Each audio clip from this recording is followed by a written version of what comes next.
Hello, hello. 2 in 1 day. Here we go again. A tasty one, isn't it? Um, well, if you want a fairly lively Friday night, here we are. It's 8 p.m., Friday, the 7th of March, 2025, the second sensory of a double bill Friday feast of discussion, fresh from a week of trailers, articles, interviews, and announcements. You know, Senssphere like to discuss, explore, debate, and it is a pleasure tonight to have Lee, problem being, on with me. Just a bit of housekeeping first. If you've just discovered us, earlier today we did our Aussie detox when we looked at various things. We mix news with nostalgia, and that's a lovely blend, normally nice and chilled. We also, it's been a busy week. We've also had on Wednesday the Bigenerates when we looked at that German trailer and those pesky BBC bots. A bit of a scam there, wasn't it? We also, a day earlier, I was looking at the British trailer and how different it was. Good reaction to that one.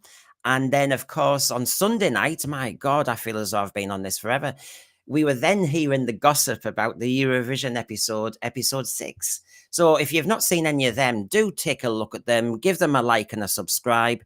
And as I say to people, please, you're more than more than welcome to join us at the Sensorite Senssphere.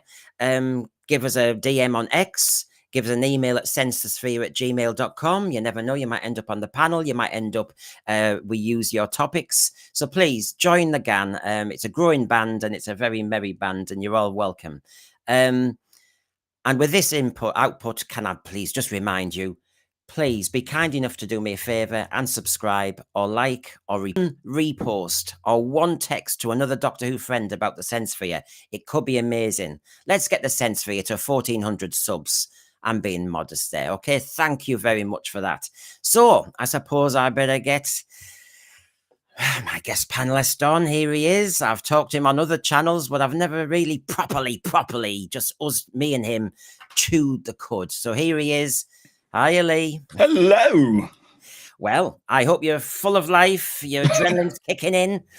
Oh, yeah, it's really kicking in right now. Yeah, the time tunnel's coming right at me and I'm just ready to go.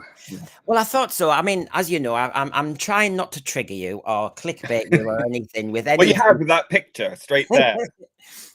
Yeah, and when I sent that to you earlier, you said you want a poster of that. I had to get you a copy, didn't I? No, I think you misunderstood the word punch for poster.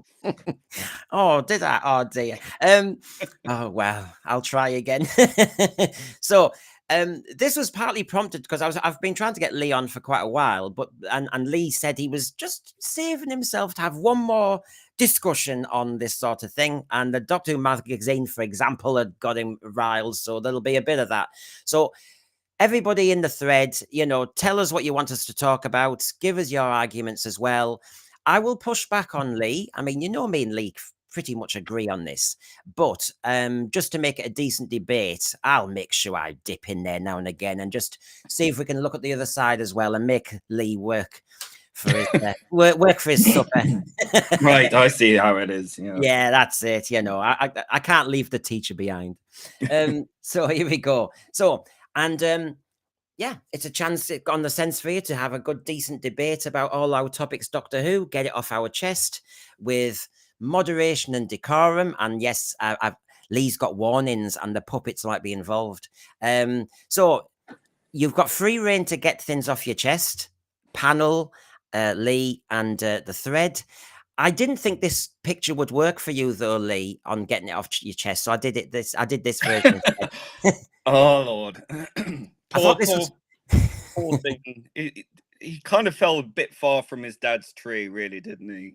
He did, but I suppose if we're looking at the agenda, he fits the agenda on this getting off the chest a bit. Well, yeah, you can see what J&T was thinking. That's for sure. Yes. So, yes, time to get it off our chest. And obviously, because Lee's our guest, I will ask him to briefly give us a headline about what's bothering him. So let's just kind of set it up. It's off your chest. Here we go.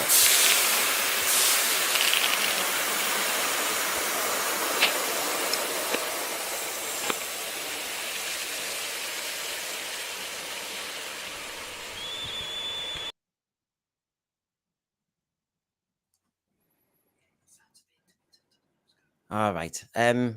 We're hearing that the sounds might be intermittent, but we'll keep an eye on it. We'll keep going. I'm not sure why it's intermittent. You never know. I'm not very techie, so stick with us. So Lee, we've got an evening ahead, but what's bothering you and irritating you most at the moment about in the Doctor Who world?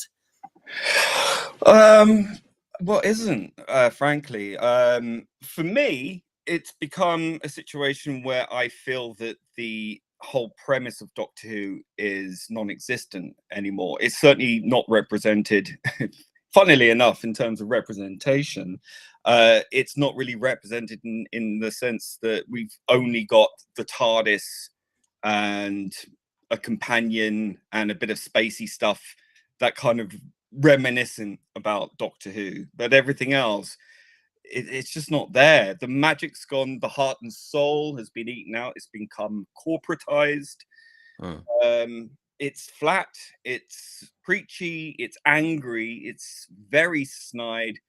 And I feel that Doctor Who is being presented by people who hate its audience, who fundamentally doesn't understand or particularly care about its audience. The one that was actually there from the beginning, not the one that they've contrived. Yeah. And I feel that a lot of it's just done out of spite. And I just don't think that really fits with the spirit in which the show was created. I think it has become a vehicle for Rtd'S anger and hatred, quite honestly. Yeah, because I've never understood. I'm coming from the teaching background, and when I taught science fiction, but we're all science fiction buffs. It's normally about how humanity finds common cause, and you find that we've all got something in common, whatever it is we have issues with, and what you've just said. Then I can't disagree with that, because I do think there's a divisive agenda that is actually going against what sci-fi truly is. Yes, I agree. I mean, sorry, I was just trying to see if I could mess around with some sound settings, but I'm very limited. I've never used this platform before. Sorry, yeah, say that again. Sorry, I was a bit distracted. Yeah, yeah, you're quite loud now, so we'll get it right, everybody in the thread. Don't worry, we'll get the balance right. So, no, I was just saying, I was agreeing with you, because I am going to push back tonight, so it can be a nice, interesting debate for everybody. But I cannot fault what you're saying then, because science fiction, its premise is normally about the humans finding common cause, not finding division. And so RTD is almost fighting what science fiction is set up to be. Yeah, the thing that I have a problem with, Joe, am I too loud? Just a bit, yeah. Oh, okay. You keep going. I can turn you down a bit. You keep talking. Yeah, okay. I think really the problem stems from the fact that you've got, and I would argue for quite pretty much most of New Who, is that you've got writers who don't actually understand science. Now, I'm not saying you need a degree or a PhD, but you need some element of understanding, the current, theories and stuff. It needs that for Doctor Who to be believable. I think Terence Dicks who said, you have to present science in a believable way. You can come up with the usual gobbledygook or invent some, pseudo scientific stuff, but it needs grounding. And I think that they aimed Doctor Who at intelligent 10-year-olds. Now they aim it at dim-witted 30-year-olds. And I think that that's very, very much where we're at with this. And I think that you've removed the intellectual joy of Doctor Who. Doctor Who was for kids who were smart, enjoyed it, because it challenged them. It never spoke down to them. It raised you up. It said words you didn't quite understand. And then you went out and you tried to learn these things. Yeah. It was inspirational. I think inspiration is somewhat lacking. This is more like demoralization. Well, what we're going to do, Lee, because I'm getting told that our sound cuts in and out. Now, that must be more to do with the actual stream than yourself or me. It's just something like that. So, Roy.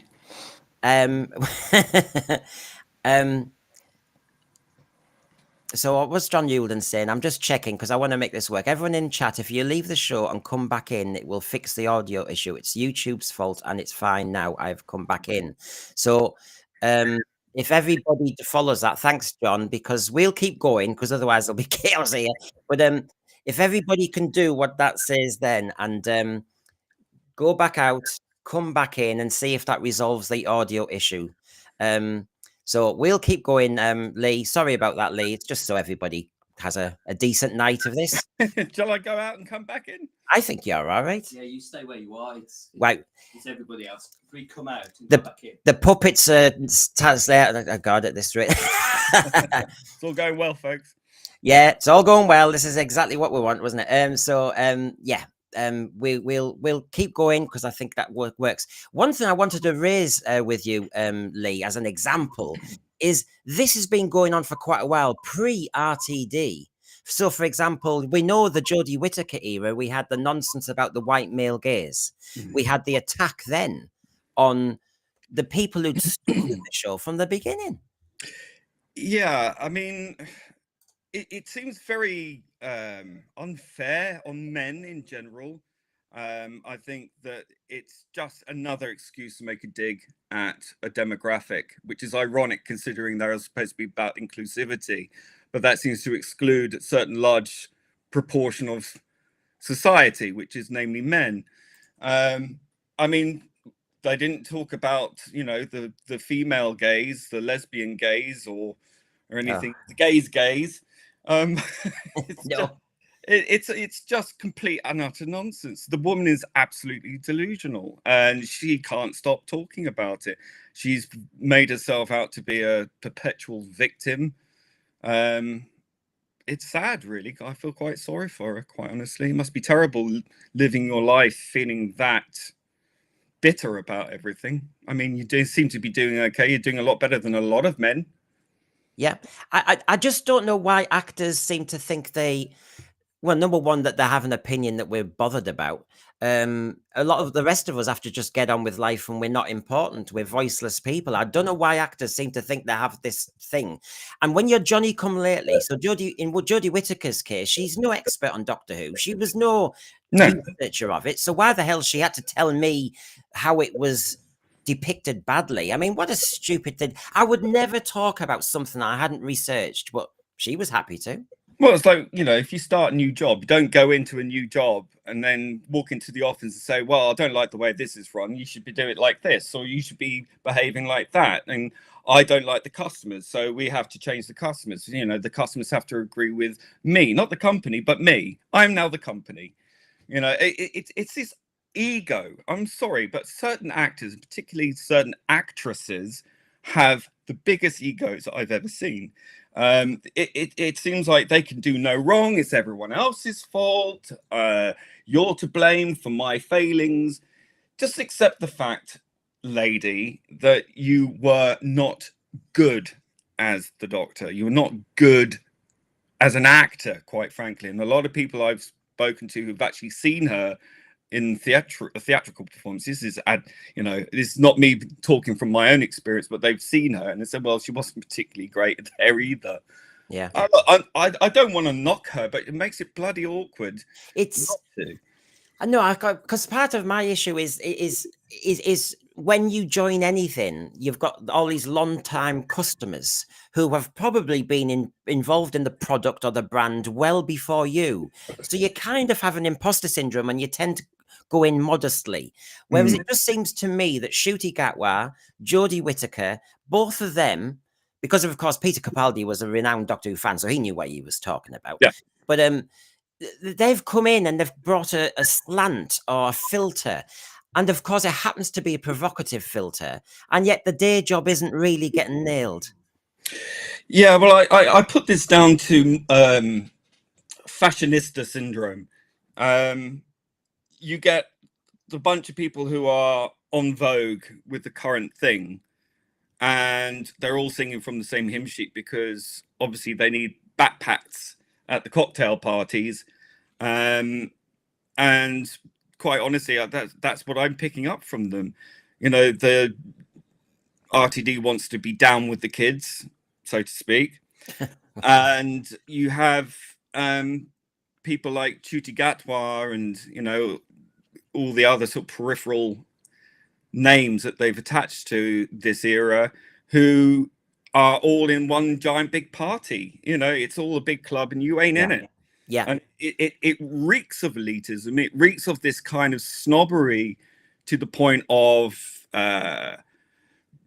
just being, quite frankly, sort of morally superior. It's very sanctimonious. I've used that word a lot. I get ribbed for saying it because it's true.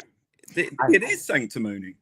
Well, so there's Jodie as an example, just to say, I mean, obviously Lee will lead me on a few items tonight because he knows where he wants to go with this one, and it's a pleasure to get you on.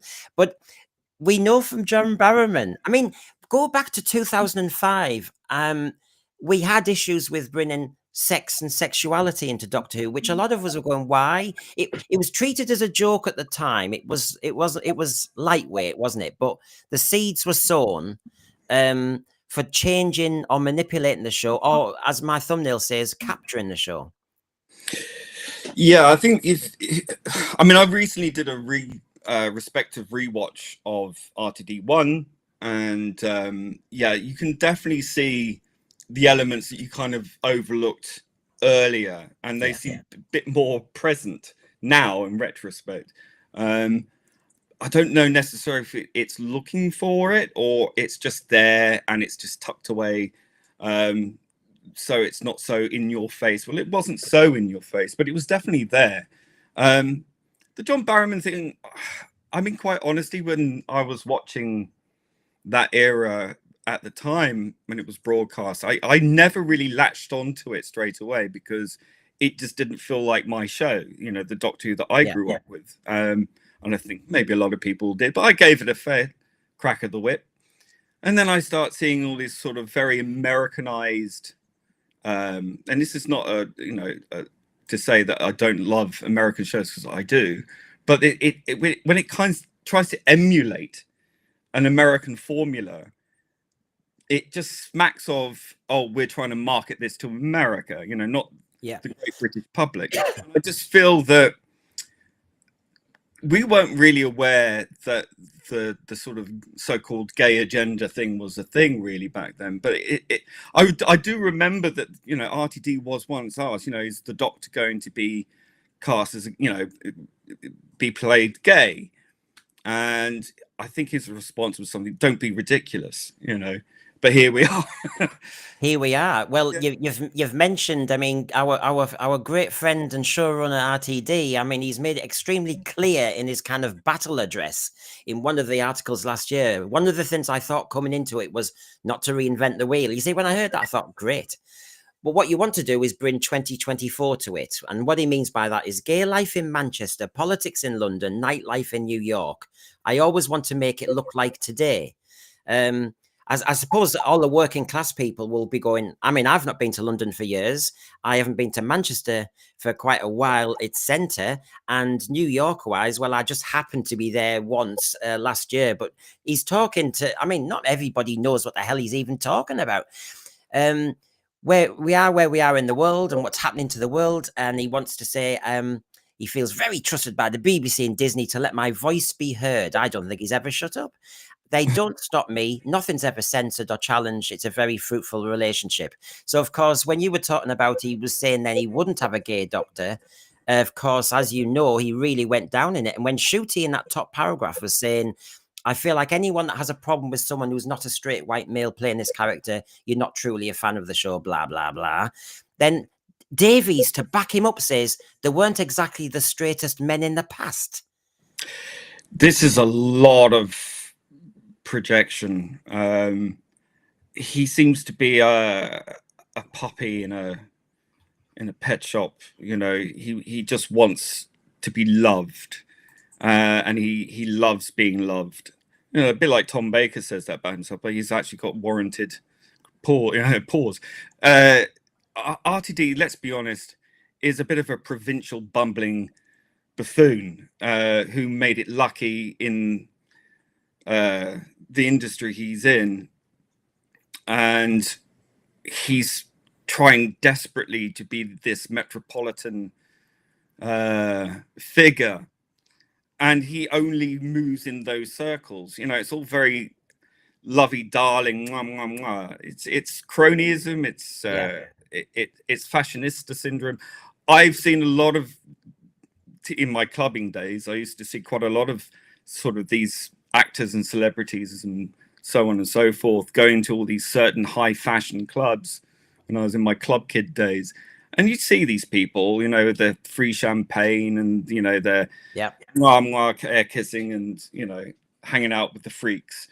And I see right through it. You know, I know exactly the mentality. I know exactly the way that they move in these circles. And quite honestly, it doesn't belong in Doctor Who, you know, at least not on the screen.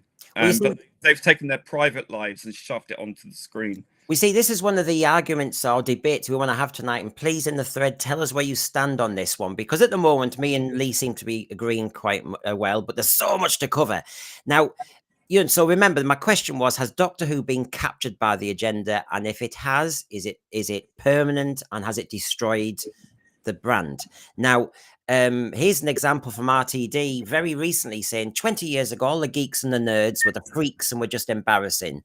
We were the ones ignored at school, and now we rule the world. The movies, the TV, the culture, even Kamala Harris has appeared on Drag Race. Well, that didn't go down too well. But this is what I mean. It's the language. I mean, okay, you're a showrunner, well done, and you've written some good stuff before, well done. I'm not knocking that, but when he says we now rule the world, and then he happens to say, I mean, come on, he's a media mogul almost, and he's pretending he's an outsider. He's a small fry.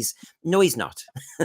No, and you know, I've done a little bit of digging on this guy, and quite honestly, it doesn't add up. You know, he claims to have, you know, met so and so, or got his career started because he spoke to someone in the queue at the job center or whatever it was, and it's like, well, the guy was unemployed for a year.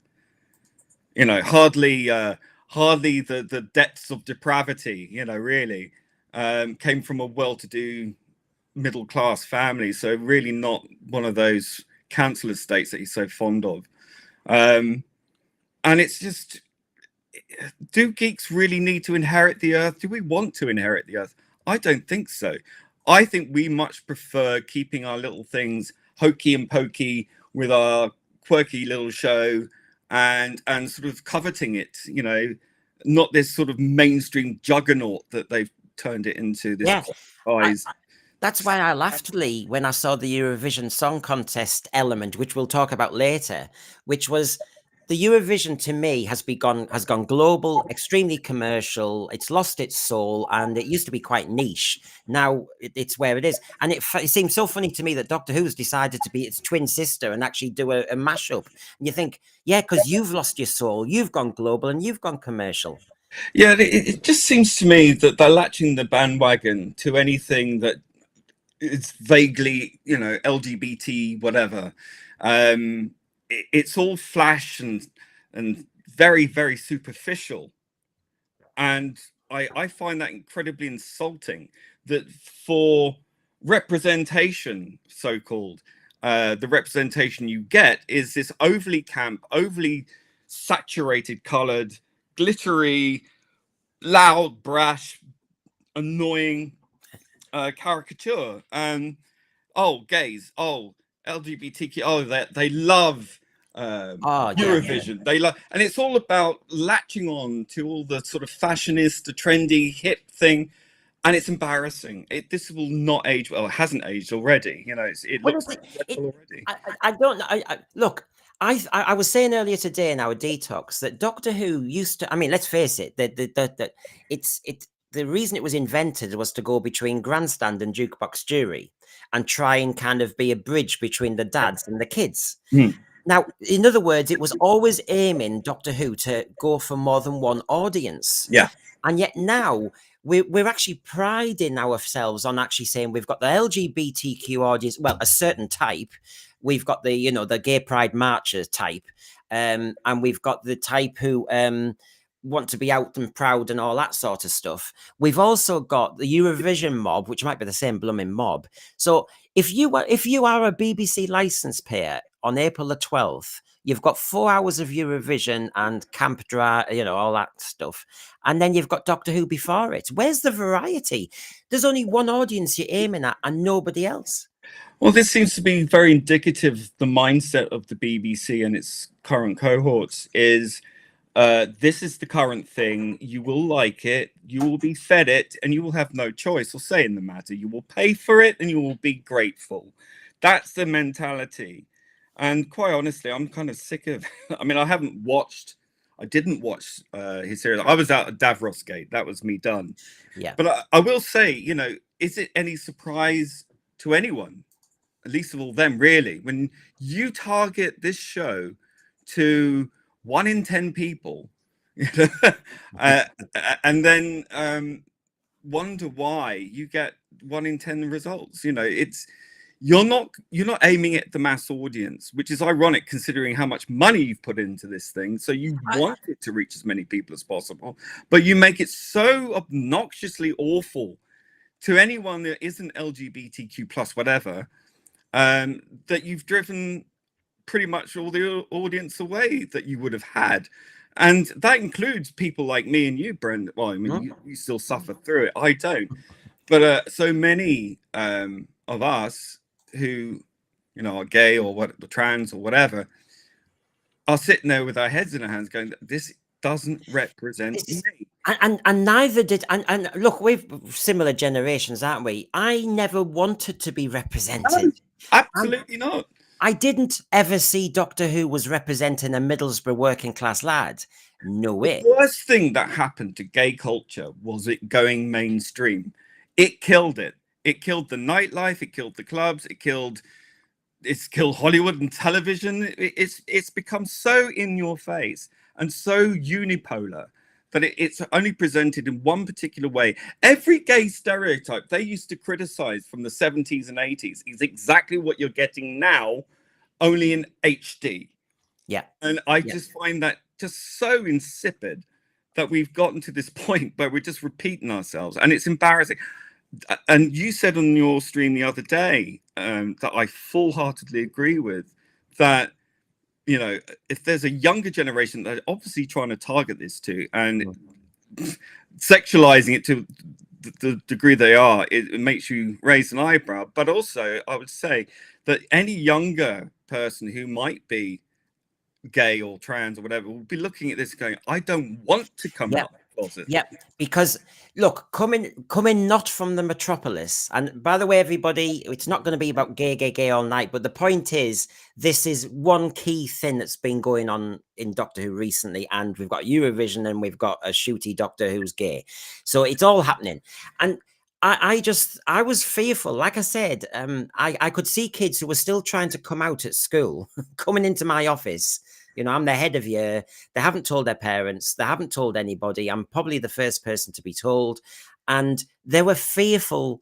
So whatever's on TV, EastEnders, Emmerdale, it still doesn't mean they feel safe. And yet, and I remember in the 80s when I was trying to work myself out, if you saw Bronski Beat or Boy George, you thought, oh, well, I'm not gay. You thought, no, that's not me. I don't have earrings. I don't have bleached hair. And I don't have that type of trouser. So no, that's not me. And I don't want my dad to think that's me. So the last thing I want regarding representation, number one, I don't want it in Doctor Who. But secondly, if you're going to do it, RTD, do not embarrass the kids who haven't come out and don't make it harder for them.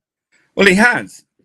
I absolutely believe he has. When you raised that point, it did resonate with me. And I was thinking, God, how awkward it was for people in the 80s and 90s. It was awful for, you and I'm sure. But for me, it was a death sentence. I mean... It really was. And with the cultural change in particularly in the metropolitan areas, or the sort of very culturally staid and traditional in the rural areas, you still got in that dichotomy, you still got that fearful factor where you'll be sort of looked upon as this frightful caricature. I mean, it's not exactly Julian Clary, but we're close. Yeah, but it's the honey and the babes, the affectation. It's so affected. It's so irritating. I mean, just if you're going to do blooming gay, just do a working class gay. Chris Eccleston would have done it much better. Yeah, and excuse me, isn't isn't it misogyny to call your female companion babes and honey?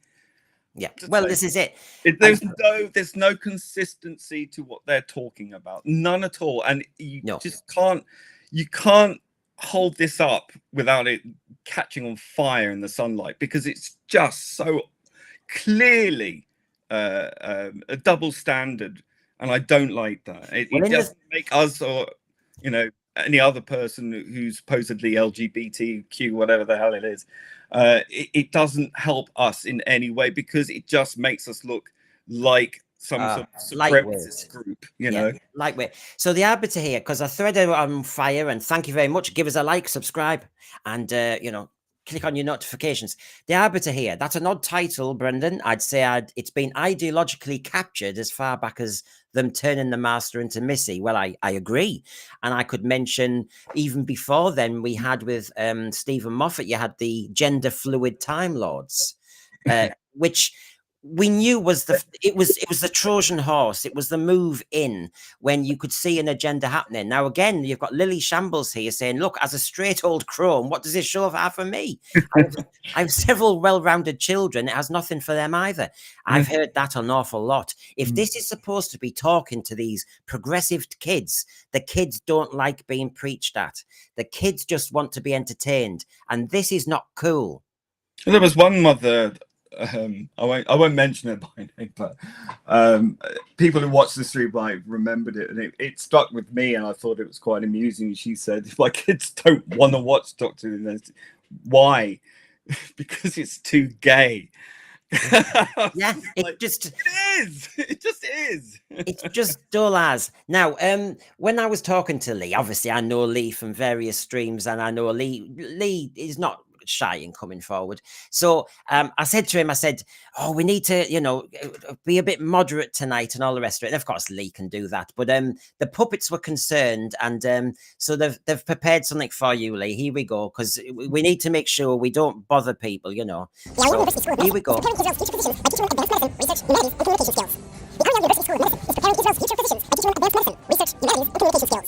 RTD here. I've just heard from Broadcasting Watchdog of Colour that you have a guest slagging off New Who. Doesn't Lee like the representation of the alphabet people? I have seen him in a few dark recesses of Manchester and London nightclubs myself. Kindly tell him that Doctor Who is all mine now. All mine. All mine. We're going back to yours now. I think I might have a part for you in my new queer drama, Tiptoe. There you go. I'm triggered. Well, when we were in Spain, we happened to walk past a gay nightclub, G-Spot. You thought of me. That's lovely. Thank you. So there you go. So the Hoopets were, and there's another skit later on. They're very concerned that you do get triggered. So, they're keeping an eye on you. Someone has to. I saw Scottish Davros, our friend, in the thread, and of course, I was ready for him. I've got Davros there. We've talked about Davros on Noel's channel a year or so ago, and yes, was this the start, or was it Missy, or was it further back? We can all have our position on that one, but there's nothing we can agree on. It wasn't in Classic Who. And that says it all to me, quite honestly. Well, I'll push back for a second, because that's the game. You know what the progressives say, Lee. They say that, well, what about the Green Death? What about Curse of Peladon? Blah, blah, blah. Yeah, well, that's the thing. I mean, Terence Dix did state, I can actually get the quote up. But I won't bother, because that means looking through my phone. But effectively what he said was, you can focus on politics, but if you do that, it's difficult. And if you do that, it's you're not looking at the right aims of the show, and you're changing that from what it should be, a fun and entertaining adventure show. Yes, you can do politics, but what they did do very well in Doctor, and I was watching the Silurians the other night, and that last scene, it doesn't tell you what was wrong or what was right. This is the way to think. What Classic Who taught you, it didn't teach you what to think. It taught you how to think. And that is the distinctive difference between classic Who and modern Who. I know. I know what you mean, and actually, we mentioned a bit of that Silurians today, actually, because it is that element where I notice this when sometimes you're doing a bit of literature with the kids at school, and they find it problematic at first. You know what they're like when it's an open-ended ending. And they have to make their mind up because they sometimes like to be led. But once they appreciate they've been given choice and it's up to them, they buy into it. And of course, that's what you're saying with the Silurians, that we could either side with the Brigadier or we could side with the Doctor being disappointed and side with the Silurians. You know, you had choice. And I like that subtlety. Well, I think with the Brigadier, you know, I think the modern audience would look at that scene, if they even bother watching classic Who anymore, would look at that and go, well, clearly the Brigadier was wrong. He's an evil piece of shit, and you know the Doctor's right. Blah blah. End. And I worry actually that today younger people are sort of more geared towards a uni point of view, you know, a very particular one-sided, one size fits all. It's either black or it's white. And I think a lot of that nuance or that ability to critically analyze what's going on is being erased. And I'm not saying that as a general thing against a particular generation or younger people in general, but see, Sorry. this fandom, I've noticed that there is one thing or the other. You're either with this. Stop dying! I'm I'll just talking. die. I'm an old man. I'm getting assassinated. But yeah, I just worry that I mean, it's Jack, who I watched the Silurians with the other day, was saying he was the one who raised the point. You know, he said that, you know, it's you can see where the Brigadier's coming from. You know, he's got a job to do. He's got to protect the human race. He had to make sure, and we kind of saw something similar in the Christmas Invasion, didn't you? With the was it the Attracts? I can't remember what they're called. And you had the Prime Minister deciding to do a sinking of the Belgrano type thing. Yeah. But they made her a much less sympathetic character. And I find that that's kind of unusual, because I would have preferred it if you saw her point of view more. Doesn't mean I agree with it or you should agree with it, but it's that open-endedness and the ambiguity, which I think is lost. I think very, very one-sided. Isn't this where RTD? Because remember, that was an RTD script, the Christmas Invasion, and he misstepped with Harriet Jones, actually, didn't he? And he had to rectify it in season 4 because he was basically making. You said it exactly. He was making a Thatcher point, and yeah, you know, Belgrano, you were out of order. You were shooting at a spaceship when it was going away. It was so Belgrano, parallel. It was ridiculous. And of course, he's a lefty, so he had to have a dig. And of course, the public we actually quite liked that character. And actually, whatever her politics, we could see her motivation because, as she'd already said, the Doctor's not always there. And he was so busy and obsessed with making a political dig at Mrs. Thatcher that he lost the room. Yeah, I mean, it's better than the alternative idea he had. And it's Jack again who told me, you know, the original plan was, she was going to, like, when the Daleks came in to exterminate, she was going to fall through a floor or something and onto a motorbike and ride off into the sunset. So that's a much later story. But I mean, it almost seems to, he always seems to undermine his own characters far too easily and far too willingly. They're like his little playthings.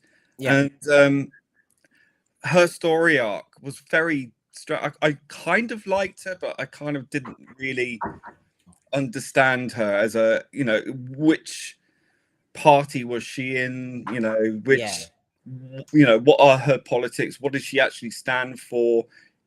you know, I mean, she seemed quite morally upright in one aspect, then not in that. It just seemed to be a bit of a subversion of her character, purely to make a political point. Yeah. Yeah. Well, the other political point, as we tiptoe through this, everybody, please join in with exactly what you want us to talk about. But has Doctor Who been properly captured by the agenda? And of course, the agenda have been euphemistic. Do I mean the LGBTQ agenda? Do I mean the woke agenda? Do I mean DEI? Do I Yes. mean a mixture? Do I mean RTD's on politics? Now, on the screen at the moment is RTD talking about the audition process. And of course, we know what the Doctor is, his character. And I did say his then. We auditioned men, women, black, white, non-binary, and actors whose sexuality was their own private matter. Well, quite rightly. What's that got to do with the part? He says they are exactly the type of barriers I like to break. Do you know what? Every other actor who played Doctor Who was trying to work out, you know, Peter Davison was thinking, well, Tom Baker was very bohemian and very kind of otherworldly, and I'll go a bit more kind of underplayed. They always looked at the one they followed, whereas now we're saying we haven't had a gay, we haven't had a non-binary, we haven't had a woman, and it's missing that absolute point that you're the same person but you just show a different trait. I haven't seen a Jew played the Doctor, an open Jew. You're not going to get one. Not going to get one, especially nowadays. But No. I don't care. I don't care who the actor is, what they do in their private life. It's irrelevant to me. I want to see the Doctor on my screen. I haven't seen the Doctor on my screen for a good number of years. And quite frankly, as for the audition process, well, from my sources, that's not what happened.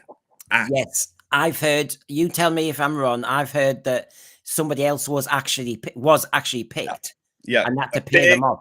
Big name, and they had to buy out his contract for a lot of money.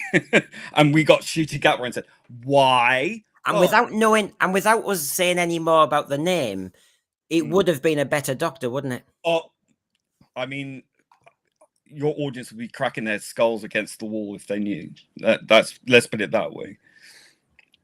It would have been a perfect choice, and that's what really annoys me, is that he again put his personal politics, his personal fantasies, his personal, well, I'm the god of Doctor Who, can do whatever the hell I like. Or maybe he realized the game was up. Maybe he realized there's one last shot at this, and he's like, well, I might as well just go all in. I don't know. But I do know that his decision for Ncuti Gatwa was very contested behind the scenes and was not liked by certain elements. And I could say, Big D. Disney wasn't happy either, was it? And they haven't been happy with the Ncuti, and they're dying for Ncuti to leave. Yeah, no, it's not an iron bar, but I'm not going to go into it because I've said that. I said I won't say anything. Yeah, I mean, we all get sources and all the rest of it, but the point is, there was another established actor, who they had to pay off, like gardening leave, because of RTD's decision to go in a very different direction. And actually, shall we all say now whether it's worked? Well, clearly it hasn't bloody worked. And no one's taking any ownership of it. They're acting like, oh, well, you know, we'll see, blah, blah, blah. Everything's fine. Everything's dandy. And it's clearly not. You expect this party line. I mean, it was so evident. And I said, after seeing clips and after seeing what I saw from Ncuti Gatwa was, and particularly after all the things he was saying and the reaction against it, I mean, let's be honest, he is a racist. Okay, let's put it out there. But his performance and the reaction to it and all the things that have happened around him, I said quite a while ago, you know, if I were his agent, I would be dragging him out of there as fast as possible, especially after seeing those numbers, those ratings. Yeah. And look, you know, if he wants to go on to Hollywood, good luck to you, mate. I mean, all the best. I think that's kind of changing. You're 30, 31 now. You know, it's time to start acting like it, quite honestly. Yeah. Well, yeah. I mean, and stop. You know, I mean, we had somebody in the thread a month or so back who was was a teacher at Rtd'S school in Scotland, and she was furious, and she said the whole school staff are disappointed because he's making it sound as though he had a rough time when he didn't. Yeah, I mean, I mean to be able to afford to come to this country from a war-torn area across land and sea, to go to a good school, to go, you know, to have parents support you to go into acting, and you know, he's worth what? He's 30 something, and he's already worth $1 million plus. Yeah. That's so oppressed. I wish to God I could be as oppressed as that, quite frankly. Well, Lee, can I just to play fair here regarding the arbiter? I think is fairly asking, because I nearly did ask myself for clarification. I think I know where you're coming from with Ncuti Gatwa being racist, as in we're called racist if we said something as particular about skin color, but he has actually said the word about Go on white. his Instagram. Yeah, That's all I'll say. Just go on his Instagram. I mean, apart from calling people gammon, and you know, blaming white people for just about everything that he doesn't like. I mean, you don't have to be a genius to see that, you know, and it's not pleasant. You don't need to be unpleasant like that, and you need to be called out on that. You know, if anyone else has said what he had said about any other demographic, they would be held to pay. And I just don't like that double standard. I don't know, and I don't like why anybody is mentioning skin color at all. I mean, I just don't know why it comes up in 2025. No. When it was it was an unnecessary thing to, and it has divided society, and you can see how so unhappy everybody is. So it's open sores and everything, when actually in the 90s this country seemed to be quite settled, to be quite frank. No, Now, I just don't like playing into those identity politics. no, You know, like you and I are gay men, but we don't bang on about it all the time. We don't use it to you know, wield it over people and say, look, you're oppressing me, or I deserve special treatment because of blah blah such and such, or what happened to me 20, 30 years ago, whatever. It's irrelevant. It's past. It's gone. You know, we have equal rights. We have actually more rights, because we actually had civil unions, which straight people didn't have until later on. So actually there was parity and more balance in our way, and we still have more. I say we have more rights because we're classed as a protective group, and I don't agree with that. We should not be seen as any different from anyone else. no. That is not what we fought for. We fought for equal rights to be treated equally like everybody else. But now we have RTD and all these other fanatics who want to make it like we're more important somehow. But the other thing is, he is, as my example on the screen at the moment is, so he's captured. I'm going to be provocative with the verb, the Doctor, and changed him fundamentally. The program itself, he's changing its style in ways that I resented. In, you know, when you know, when Tom Baker's Doctor looked at the camera when K9 Mark II came out, I didn't like that at the time, and that was a second of breaking the fourth wall. Whereas now we've got RTD, who, as you know, in the Devil's Card, we were breaking the fourth wall quite a lot, and it was breaking the point of taking it seriously. And so you've got this agenda, you've got this, I'm only aiming at a niche, and if you don't like it, bog off. And then on top of that, you are actually making it panto. And yeah, I just don't know what he's trying to do with this show fundamentally, because we've all seen the quote when Bad Wolf, Julie Gardner, Phil Collinson, and Jane Tranter were talking about RTD, and they said, in the 80s, it was a pastiche. Oh, that made me, Yeah. my blood boiled. Yeah. Yeah. It was all a pastiche. Have you looked at New Who? I'm sorry to New Who fans here, but that is what pastiche is. It is a pastiche. They're I've noticed this so much about these people. I said these people, I don't care, I'm going with it. But they do all the time project and project. It's all transference. Everything that they accuse everybody else of, they themselves are guilty of. And this is a very sort of World War II kind of trick, if you know what I'm saying. So I would really not listen to a word these people say. They are completely out of touch. They live in a complete bubble. And as I And said, and they're trying to please, as we know, the Metro article columnist who's been notorious a few times. And one of the first articles she was saying here, not everyone, sorry, let me get it on the big screen there. Not everyone was as ecstatic, such as with an unapologetically queer black Doctor Who, though. A vocal contingent of keyboard warriors took to social media to claim the show had gone too woke, from arguing that the show had been torn apart by woke ideologues, blah, blah, blah, blah, blah, and that Doctor Who was always been socially progressive and inclusive.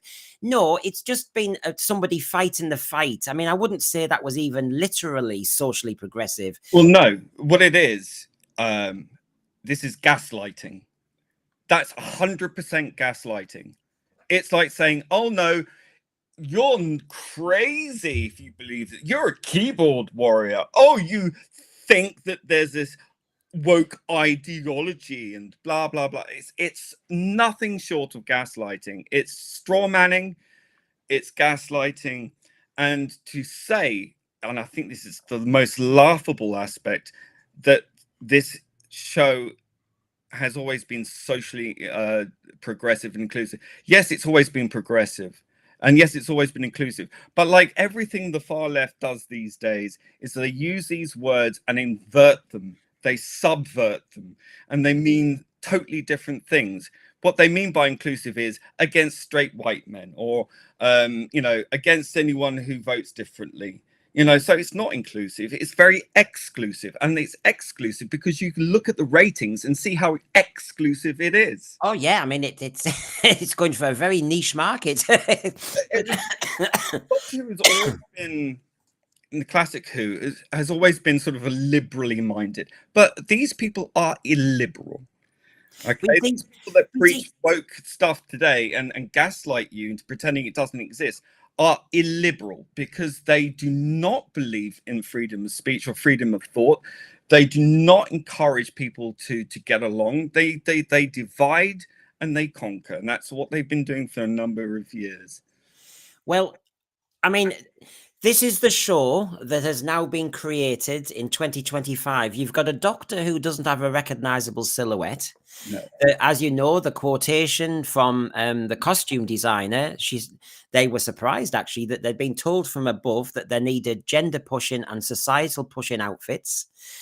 Shooty was surprised because I think Shooty wanted a more traditional. To his credit, he wanted to. I think he was going for like a baker boy kind of thing, the baker boy hat and the 3/4 length trousers or something. I think that was the kind of. I think that would have looked spot on. I would have gone with that quite happily, but yeah, you can see the costume designer is it's typical of this sort of woke feminist type who wants to fetishize gay men, to dress them up in outrageous clothes. And they go, oh, I know people like this. I've known people like this my entire life.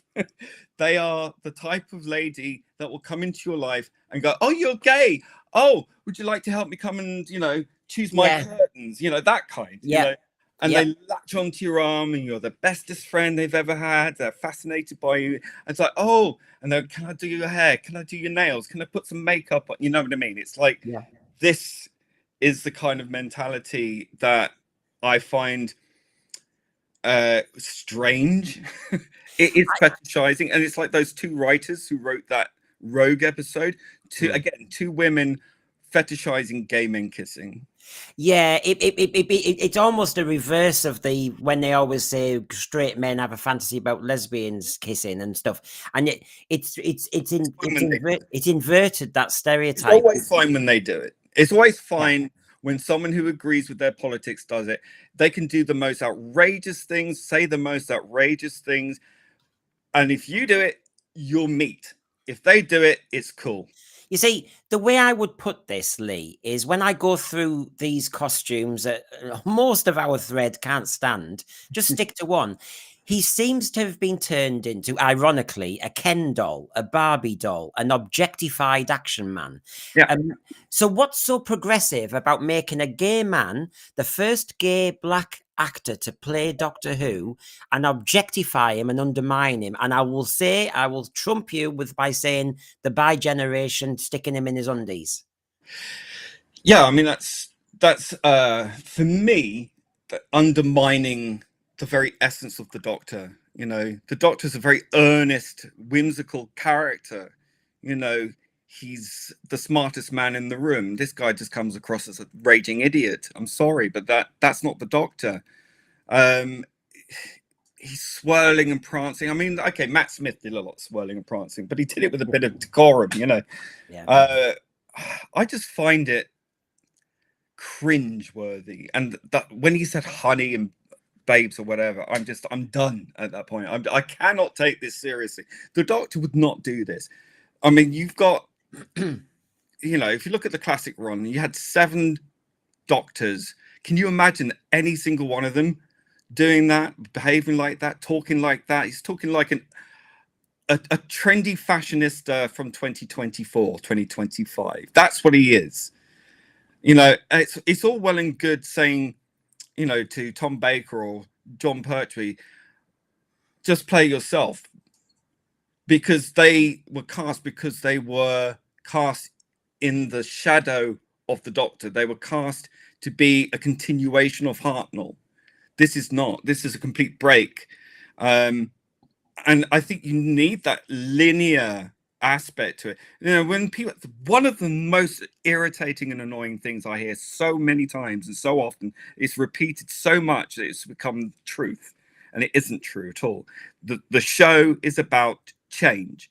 Yeah. The show is not about change. The show has an aspect of change in it, in terms of, you know, as the decades go, moves with a bit with the times, whatever. But it's always in its own world, really. It's not reflective of ours totally, but it's kind of 5 seconds in the future or whatever. And the lead actor regenerates, and you get new companions, or you get a new TARDIS or whatever. That's very superficial change, but it's still the same character.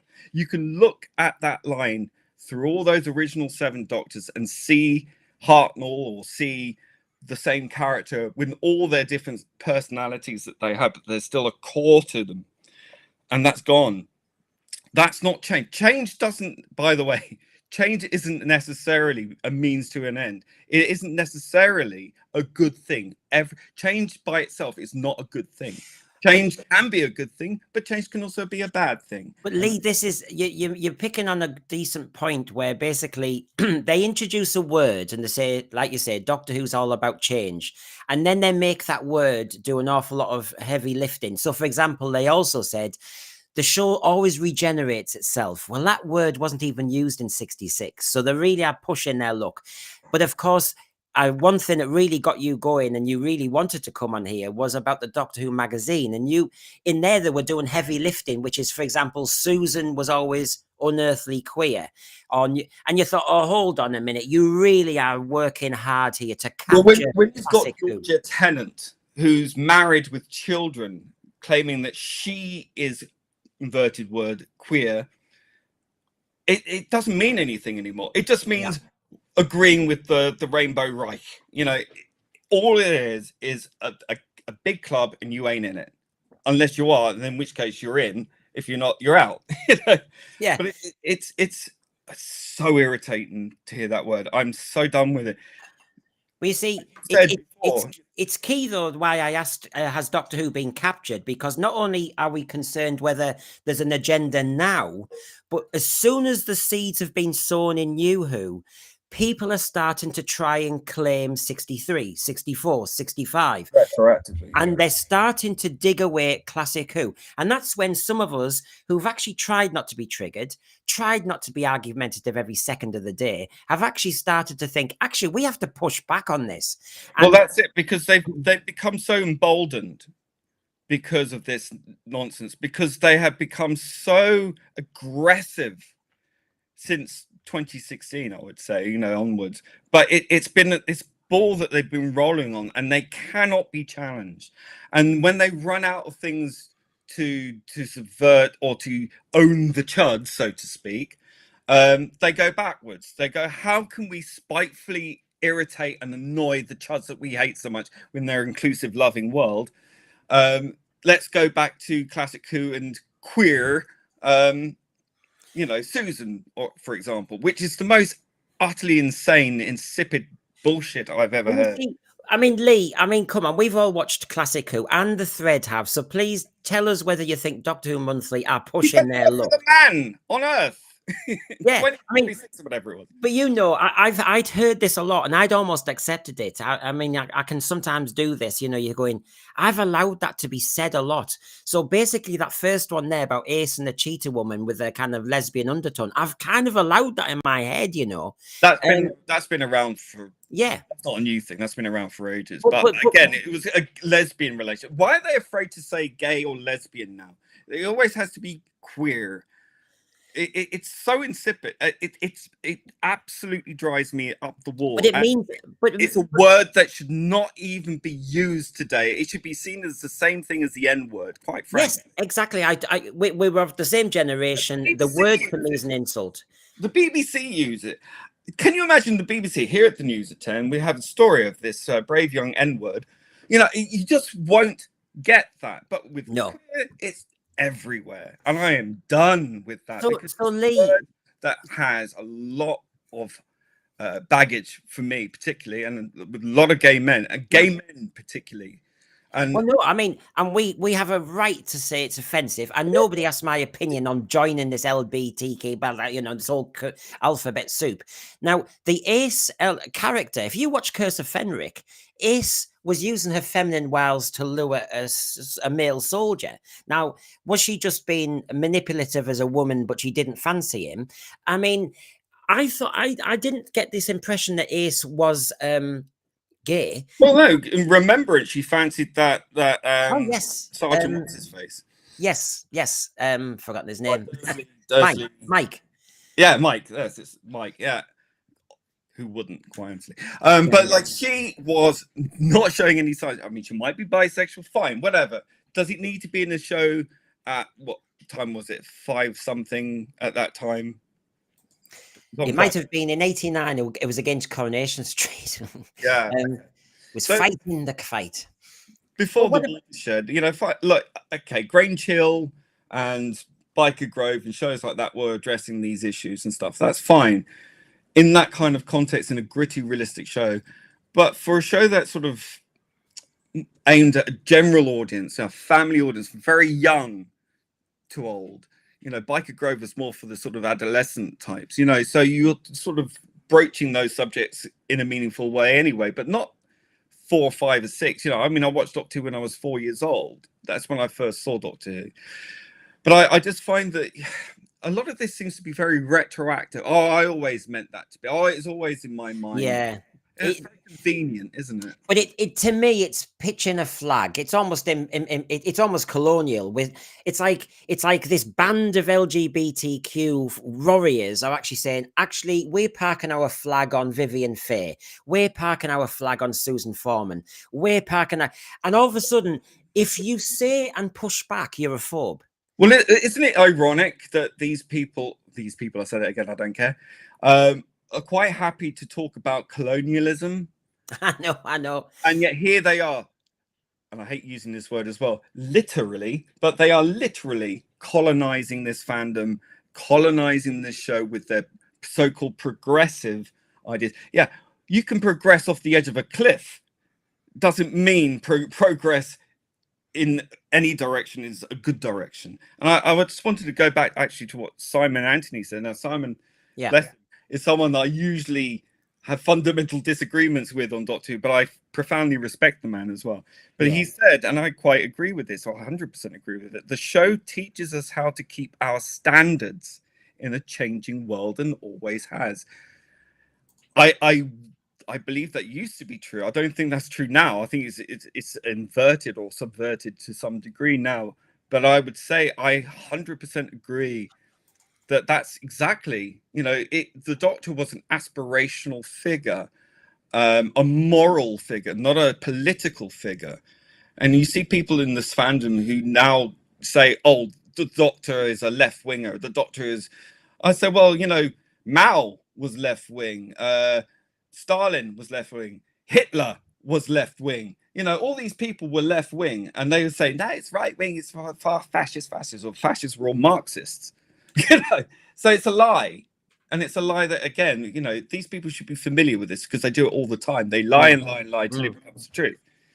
But the reality is, so is subverted for a very, very radical way of looking at the world, and it's sugar coated. Well, I was going to say, I'm going to push back. I'm going to push back for a second to just open it up even further, Lee, because if my question tonight is, has Doctor Who been captured by the agenda, root and branch? Why is it important for me to ask that question? Because I think what I want to ask you now, Lee, is because it's not just that there's a gay character here and there, or a lesbian here and there, or even a trans character here and there. It seems at the moment that maybe the show has been in some kind of violent verb being captured, because nearly every character, it feels like, has some sort of progressive agenda. You had the 3 specials. In the first special, we had the pronoun debate and the female presenting Time Lord. In Wild Blue Yonder, he said, oh, is this what I am now? I fancy Isaac Newton. And of course, Isaac Newton was Asian. And in the Giggle, we had the bi generation, and we had all this mental health. All of a sudden, you're going, wow, this is really, we really are pushing this agenda now. And nearly every time a character comes up, there's something along that kind of alphabet that's relevant, it seems to me. Even in units, they're all holding hands now. It's just, what the hell is going on? Because they hate masculinity. They hate everything it represents. They hate the patriarchy, whatever the hell that's meant to be. I say, bring back the bloody patriarchy. I quite want to see a bit of patriarchy. I want to see a Pertwee type Doctor. I want to see UNIT being brave men. What the hell is wrong with that? That's a reality that exists and shouldn't be denied and shouldn't be denigrated. There's nothing wrong with strong male characters.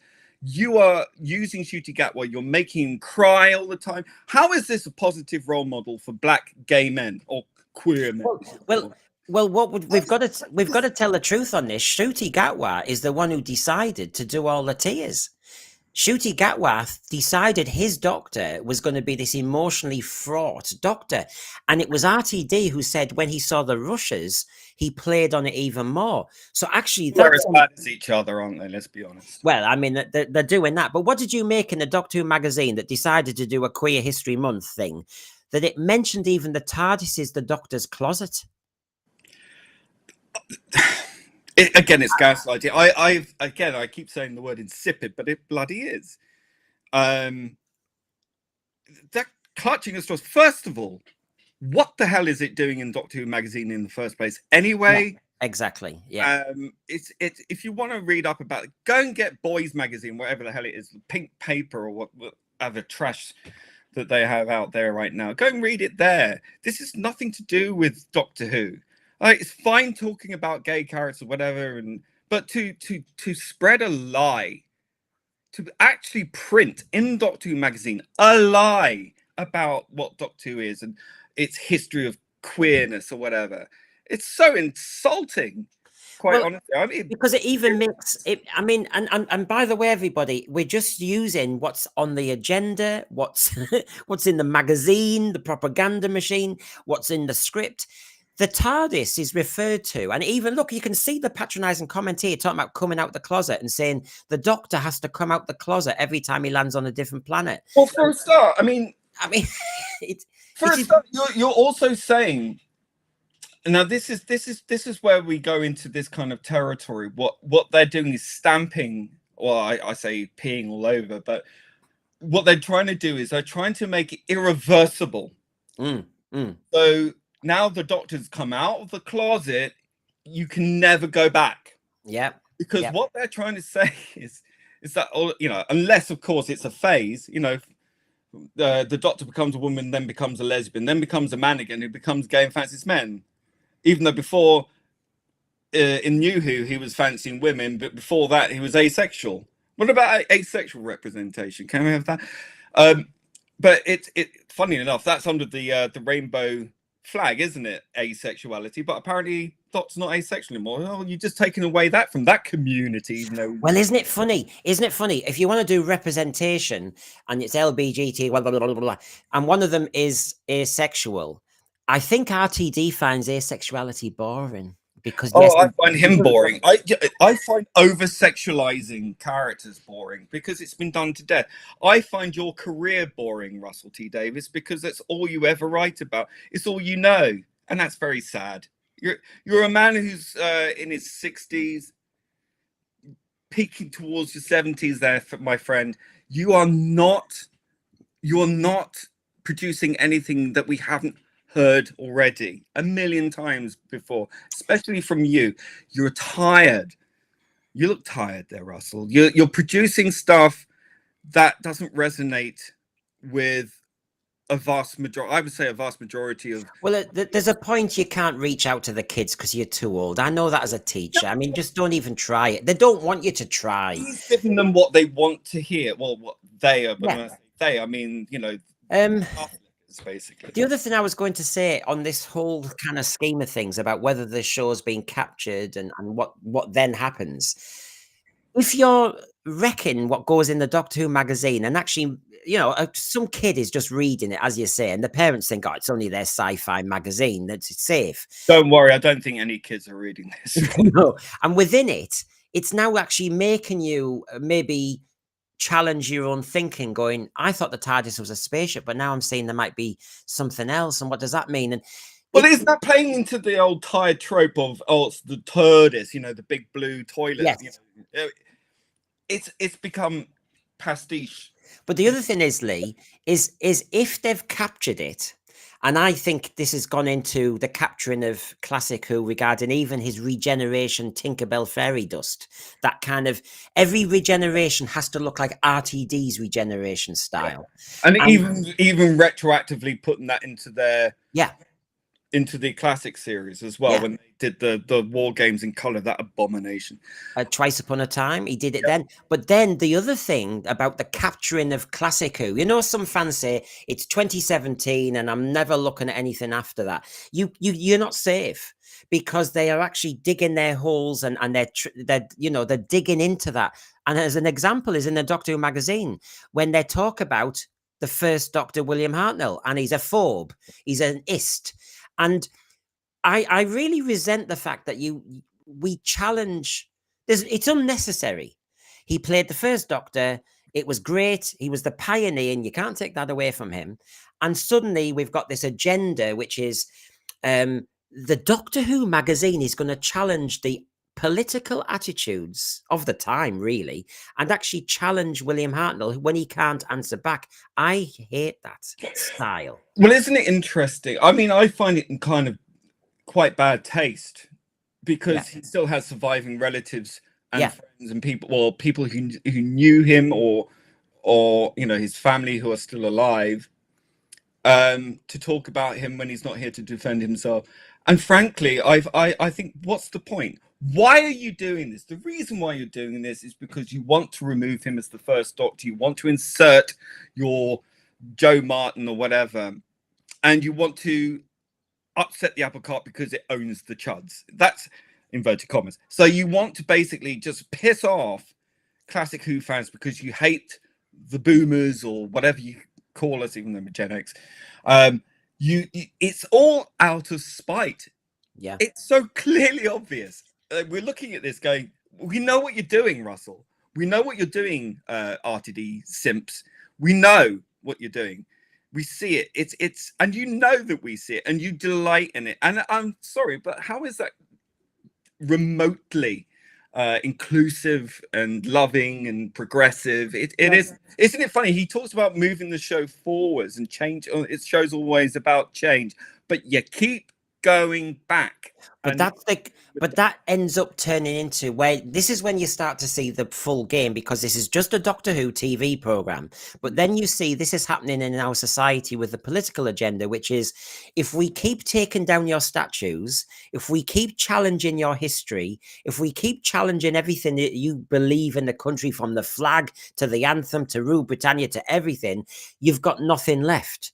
Well, that's what happens when this is so typical of the radical left. They want to tear the old things down. It's all they're about. They are obsessed with it. They're obsessed with destroying the past to create the future in their own image. And by doing this, they think they will rewrite history, and it's the only history that will be remembered, and that they'll erase the past somehow. But what they don't seem to be very good at is actually making new things good. And Well, we've seen that. I want to give a shout out to Paul Stenterford here, because we'll laugh at this, because he says it's clear that the writer of this Doctor Who magazine article has no idea about what they're talking about. It's Benjamin Cook, who did the War Games in colour and the Daleks in colour editing. So if he doesn't know what he's on about, which oh dear, he's been given a powerful, influential position by Bad Wolf. Paul, there you go. There's the irony of it. Maybe if you're on the right side of things, you get a lot of power, but you still might not know what you're talking about, you know? I will say as well, I mean, because I have Jewish ancestry, and all this to me is secondhand, third hand, whatever. I've never seen any proof of this, only what people have said. Yeah. Whatever. But even if it were true, and I'm not saying it is, if it were true, I don't care. The man's not here anymore. I loved him as the first Doctor. He's one of my favorite Doctors. He did a great performance. He will always be remembered for that, and that's never going to be taken away. And the point is, if he was an anti-Semite, that's the age he comes from. You're putting 21st century goggles on to look at a man from the 20th century who's no longer here. The man fought in the Second World War against fascism, and here you are destroying that. And Morris, darling, what did you do? Oh, you directed a few episodes, or you went off to make a few films. Well, bully for you. You're in such a horrible racist country full of racist people that you made a good living as a director in this country. But the other danger is, Lee, isn't it, that I don't want to lose my life and go 20 more years in the future, but I think we will all know that in about 20 years, the people who think they've got the power at the moment and all the judgment is in their hands, in 20 years, they're going to be judged by their scripts now. And they'll be judged now. Yeah. And so if they're happy to see William Hartnell trashed, if they're happy to see a lot of classic Who trashed, if they're happy to change the scripts, really, and the interpretations of the scripts of people who are no longer here to defend. Be prepared for the same to happen to you. Exactly. So I would have, if I was RTD and Mob, I'd rein it in. I'd back off. Yeah. And be respect. I think it's called being respectful. They tell us to be respectful, and yet they're not respectful of Malcolm Hulke's work, Robert Holmes's work. Russell T Davies these days. Yet the man can go off on tangents against anyone he likes. He's a bully. And every person that I've spoken to that knows, again, this is all anecdotal, but I think the clues are there, especially from like Christopher Eccleston, John Barrowman, and so on and so forth. Yeah. Yeah. How many more lists of bodies do you need before you go, this guy's a bit of a bully, isn't he? Well, it's interesting that the gossip I heard, and I'll be interested what you've heard. We're all getting bits of gossip now, which is that it's all going to come out in the wash. There'll be that season 3 has been kind of ambushed a bit because he got his knickers in a twist and went to Disney. And I am sticking with Shooty, and of course Disney wasn't having it, and it buggered up what BBC wanted to do because the BBC aren't happy, and so the whole thing's been bust apart by RTD pushing his weight around. More fool them. Sorry? More fool them. I tell you what, you don't bring back a successful producer years and years later after he's past his prime and get to try and do it all over again. Never shit in the same bed. You're like, don't go back. Never go back. That is the worst mistake anyone can make. No, I mean, it's a common sense then.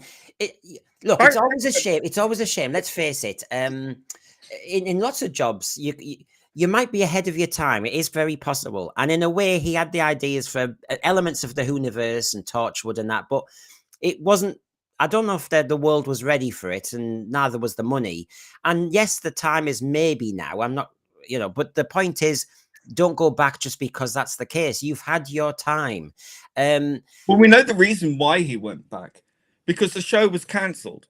The show was over with Chibnall. It was out of production. There was no plans to bring it back. Wait for the books before anyone says anything. Wait for the books, wait for the documentaries to be made about it, and remember what I said. And I'm not the only one who said this. There's lots of people out there with their various sources, whatever. You can take it or leave it. But quite honestly, it was done. He came back because he had to. It was his legacy. The trouble is, he blew it. He blew it, and it looks as though it's called hubris, isn't it? Now, in case, this is pot kettle black, but it's me just playing the game. If you think Lee's getting a little bit too kind of, the puppets have been concerned about this. So this is your second kind of little hint, Lee. Are you ready? Oh God. Lee said what? Again? Problem being, you are the problem. I am the solution. I am the future, don't... Delightful. I know, lovely. I mean, it's just I can't help the Hoopits. I mean, that they demanded they had a say today. They want a voice. It's representation. Well, that will look fabulous. He does. He's got a nice little coat. I mean, we found it in a pet shop. So cutie, to be fair. But the yes, I don't like this revisionism of people when they're not here. Number one, it's not kind and it's not respectful. And the other thing is, it can be done to you. Now, but this is the capturing of the show. It's kind of saying, well, First Doctor. I mean, Stephen Moffat fell into this, didn't he, when he revised the First Doctor and made him sexist? Yeah, I mean, if that wasn't a warning of things to come, I don't know what is. I was so excited to see what Bradley Walsh could do, because I loved his performance in Adventure in Space and Time, and what was delivered was embarrassing. I don't know how he got away. Well, we know how he got away with it, but he shouldn't have gotten away with that. He smacked bottoms and all this kind of stuff. It's so... There are moments in Hartnell's performance, we'll, get Barbara to make a cup of tea or something like that. But it was the 60s, for heaven's sake. It was. And but still, you don't focus on these traits as it's imbued in the character all the way through. No, you're focusing on the wrong aspect of the character. You're undervaluing him and making him a joke. And then it seems to be open season, and this is my final thing on the Doctor Who magazine, because I knew what was triggering you, really. But was that Boris Hussein, okay, 86-year-old gay man, fine. And he's done some great work as a director, but he decided to tell us that Marco Polo and Tagana had a thing almost, and that because he had his hair slicked back and he was wearing leather, and I suddenly thought, this is in a Doctor Who magazine, and we're suddenly talking about basically fetish stuff. And it's titillation. Yeah. It's personal titillation. And look, whatever's said in private is fine. This is a private conversation that you put in print, and it's ridiculous. It makes you look ridiculous.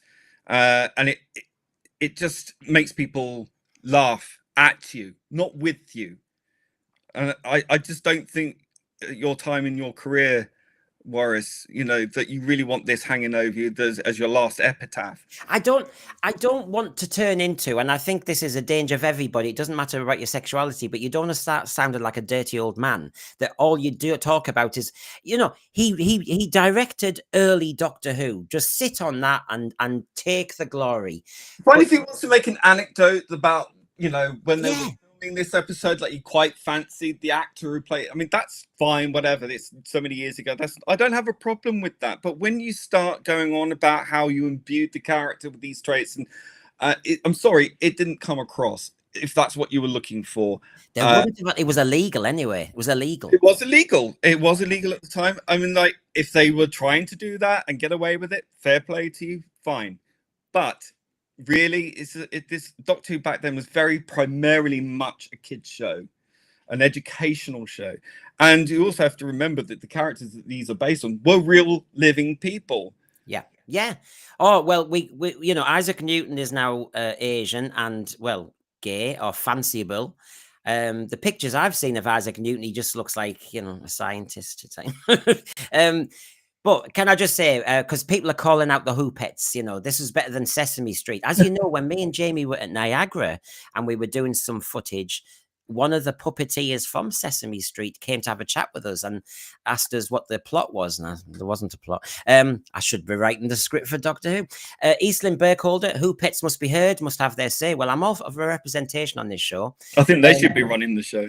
Well, a few people have mentioned, I know that they're in jest about the Hoopettes. Remember, we are doing a Hoopette chat show, and we might get Lee on because we ridicule and mock and really take apart each guest, a bit like the Muppets did. And they ask you questions about Doctor Who, Lee, but they'll interrupt you a lot, and they won't take. I get a slap. Yeah. And so there's the Doctor Who chat show coming, a short format with just the puppets. You won't see me at all. And you've also got Tales of the Rtd'S, where we look at behind the scenes in Bad Wolf headquarters, or as they call it, Bad Whiff headquarters. And you've got Jane Ranter, you've got Philip Collins Hull, excuse me, you've got RTD. They're all there, all your favourites. And, you know, the TARDIS is a flying, dematerializing blue toilet. I think you've got season 3 sorted. I know. Do you know what? I'm prolific, darling. I'm as prolific as RTD. So there you go. I mean, so Doctor Who Monthly, naughty, naughty, naughty. Stop all that nonsense. Yeah, and then when he started to use the Q word as well, I'm sick of saying it myself and sick of hearing it. But when he actually used it, I'm like, at his age, he should know better. Many gay men died with that word ringing in their ears as the last thing they ever heard. And for him to use it in that context, just to be down with the kids, I'm like, no, just stop. You should know better. That word is so they wrong. Can't help themselves. You know why they're doing it. And I've got one example of the many that, you know, Doctor Who's up for an LGBT nomination for drama, for actor. And you're going, it's because it's just all it is because he happens to be the first gay Doctor Who, so they have to award it. There's no reason. Is it quality? Is it substantial? I thought awards were all about. It's a bit like when they give Obama the Nobel Peace Prize and they hadn't done anything. You think, away. Well, this is an award for standing up and breathing. Yeah. Okay. But Lee, we have to do more than that. We have to do more than that. And they're the ones who think they're fighting underprivilege. They're the ones, I mean, Shooty, who, as you know, has talked about, you know, white mediocrity. And he's talked about, you know... he's a racist, yeah. Yeah, he's talked about all this, everybody. Those who don't think it's, you know, there's racist undertones to what he said. And, but we've had to fight the fight and just to be noticed. And it galls me because it's just about... We've done something that's just never been done before in television history. Well, that's just because of the history of the program. And so we need an award. And they're doing it to get backslapping. That's all it is. Well, how about giving awards to, I don't know, gay people, lesbian people, whatever, for the charity work that they've done or stuff that they don't go on TV and you know, try to get as much attention for themselves as possible. How about giving awards to people who don't fame seek? You know, how about that? How about let's not give awards just because you're gay or lesbian? How about giving awards to just generally people who do a good job? This is not a good job. Gatwa has not done a good job. He's a terrible casting choice. I don't think he's a great actor. I'm sorry, people may disagree. I don't see it. I certainly don't see him as Doctor Who. I think he's a overinflated ego. I think he's a very successful sort of substandard cabaret act that got lucky, but got lucky because of the current political climate of DEI. Yeah. So Lee, if I asked you this question, because obviously because I'm asking, has the show been captured, or are we exaggerating? So no. I thought Rogue. Now Rogue is one episode out of the 8 last year. Although he was at a nightclub in the in the Church on Ruby, the Church on Ruby Road. On the Joy to the World, as you may have noticed on my stream, I pointed out that next to the Sandraman Hotel was an LGBT nightclub. And I think that's why he stayed a year with Anita. I think it had nothing to do with plumbing. Now, when you add it all up, it wasn't just one episode where he was extremely gay and actually seemed to be the story. But extremely queer. if I can push back on this then, Lee, what do you think there were, honestly, it wasn't just a gay story, Rogue, was it? It had more to it than that. No, it was entirely a fetishist perspective from two women who just wanted to see two men get off in a science fiction show to own the chuds. That's entirely the entire reason it was written. There was no thought for the female character. I'm going by what I've been told, with the clips that I've seen, so you'll have to forgive me. But from what I do know, and it's not exactly War and Peace, so I think it's pretty easy to cobble together what happened here. But from what I gather is that he was busy chasing tail, thrusting his pelvic region at this guy, to Kylie Minogue, whilst his companion was facing sheer peril. Doesn't sound very Doctor Who to me. It does seem very much. Well, I was aimed at kids, and that's what he's aiming it for. I was challenged by so many things. I won't repeat all the usual ones because anyone who watches me will go, "Yeah, we know what you're going to say about the Predatory." Blah, blah, blah. But the other things was in that they compared their spaceships, and it always fell into another gay stereotype, feminine gay stereotype, which is, your ship is dirtier than mine, don't you clean? And I just thought, oh, this is just getting. I'm a messy fuck. Sorry, I shouldn't say it. I shouldn't swear. I just to apologize. But I am not a tidy freak.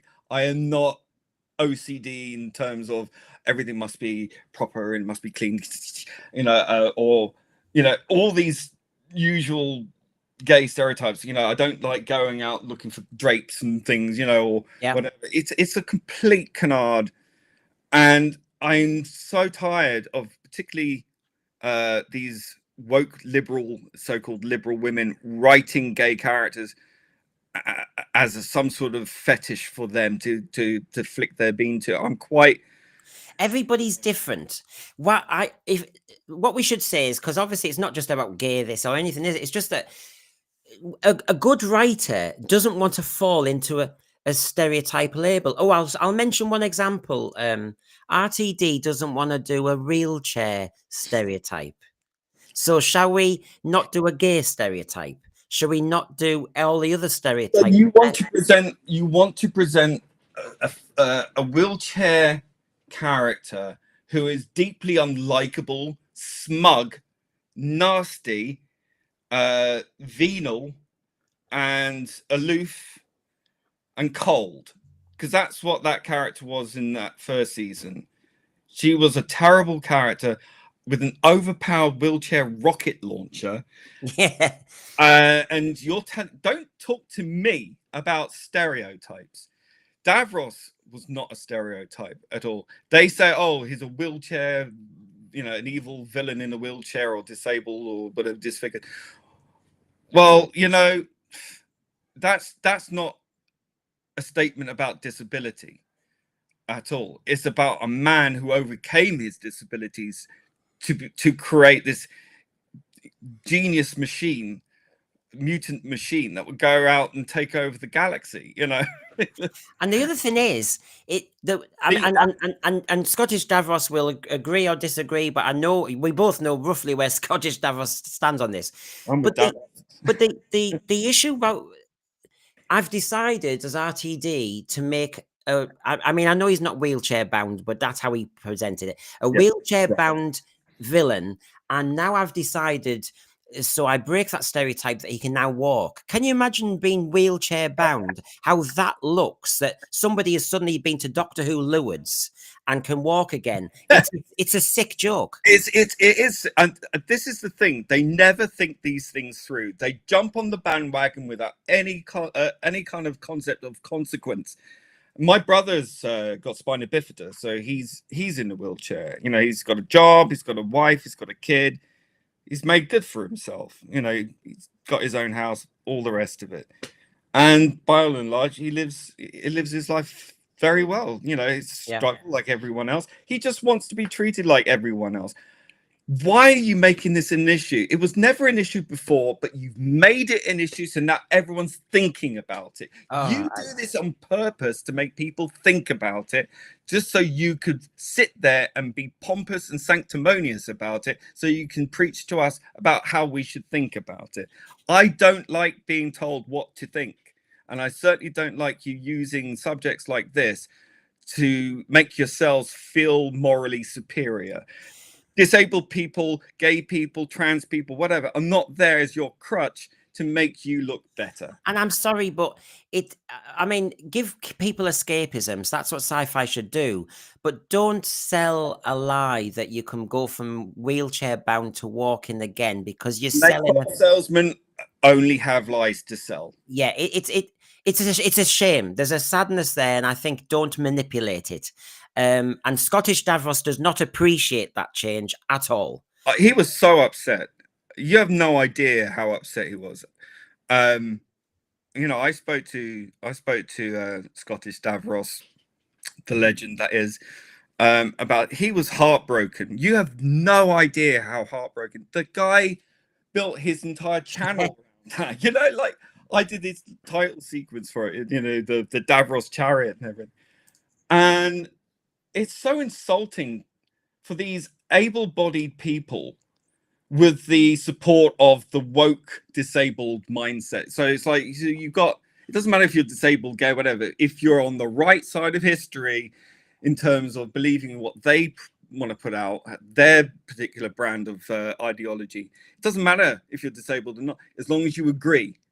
But if you're disabled and you don't agree, you're not listened to. So again, it's a complete canard to say that people with disability need representation, and this is a wrong kind of. You haven't actually listened to the people who've actually got no problem with it, or in fact love Davros. You know, and they themselves but are. It's a classic progressive. So able-bodied speaks on behalf of wheelchair It's so bound. condescending. Yeah, but you get one or two people who go, "Oh yes, I've always disliked Davros." It's like, I'm sorry, were you ever a fan of Doctor Who, or is it you just looking for something to complain about? And again, I refuse to go down this. I mean, I used to love teaching and reading Ken Kesey's One Flew Over the Cuckoo's Nest, and that whole idea was about 60s America that didn't. If you were a nonconformist, they wanted you hidden, and what RTD and the progressives are doing in our Doctor Who is the wheelchair looks problematic. We know it's not a wheelchair; it's a life support machine. However, that wheelchair is problematic, and we need to sweep it under the carpet. Well, they didn't even sweep it under the carpet. They publicly brought out an able-bodied man as if it never happened. That is Stalin level erasure of history. Yeah, ignorance is truth. And it's like, oh, you're not brushing under. You are just making a previously disabled character walk again as if nothing had happened. And it's like the Doctor becoming gay, as if being straight didn't happen. And it's like, oh, you can just choose to become gay then. Oh, is that who I am now? Like, a costume. It's like how they never think. It's like when they made the Doctor woman. I got a point to make here. If they make the Doctor a woman, and has lives that can regenerate for eternity, infinite regenerations in a finite universe, and you can travel through time and space for eternity, would you not run into yourself over and over again infinitely? And if you're a male and a female at different times, you could effectively have intercourse with yourself, and produce offspring for eternity, infinitely. So effectively, in a finite universe, you've got an infinite number of doctors and offspring potentially. Doesn't that raise? But you don't think it through, do you? No. Well, this is it. He doesn't think it through, and I mean, this is the whole point I find about the progressives. They're so busy ticking the box or presenting the label that they haven't thought it through. The thin shaming of the David Tennant doctor is acceptable, but fat shaming isn't. Yeah, it's complete hypocrisy. Again, this is the crux of the issue. They don't care about these things. All they want to do is jump on the bandwagon, make as much noise about the current thing, and not really bother about the consequences of that. They don't think it through. So yes, they can shame skinny people day in, day out, all day long because it's not the current thing. They can bash Jews and call them Yahtzees. That's fine apparently because they're not allegedly brown, even though there are many brown Jews. They can be racist to white men. They can be sexist to straight men. It's one rule for us and one rule for everyone else. That's not inclusion. That's an exclusivity. That's a supremacist movement. You know, these people talk about an elite. It is an elite. Well, that's a supremacist movement. We're better than you. Now let's have a look. Sarah Baggins says super chat. Last super chat of the night. Promise. I haven't seen any others. I hope I haven't missed any because I never want to be rude. So let's have a look. If this is Stalin-like, what was destroying the episodes in the 70s then? I mean, I think you see it's the heavy. The question. Say that again. I don't quite understand the question. What's the point there? Yeah, put it another way, Sarah Biggins, just so we've not missed it as we're talking, because I'm destroying the episode. You mean erasing them? Well, the BBC, yeah. Well, I mean, you could argue that well, I think they said. I was watching the box set, the season 7 box set. There was a interview with Terrence Dicks's wife, and that. I think it was her, but it was about the BBC. Or it might have been something else. I can't remember. But it was about the BBC being considered very conservative back in the day, and then other people would criticize that. Oh, it's just a Marxist hellhole, So it was, and the answer was yes. It was both those things. It was all very compartmentalized. So I guess it depended on which department it was, whether or not there was sort of very conservative or very left wing, whatever. But it's kind of like, I don't think that was necessarily Stalin type erasure. I mean, sheer bloody stupidity and incompetence. Which I mean, I saw Sarah Baggins obviously is County Durham, and thank you, Garbage, because he sent me. Great to see a fellow Northern Hoovian, which is what his super chat was. And yes, we've been voiceless for years. It's always the elite down London, isn't it? And now, of course, we've got our chance. Give us a Gmail. Get yours on. Come on, let's make this much more northern. That's about time. We took over. I apologize, Sarah Baggins. It's been wild tonight, but I'm not deliberately rude. So I hope you appreciate that. I wasn't doing that deliberately because I'm not that type. So, but I wanted to show on what was on screen at the moment. For example, we mentioned the bi-generation.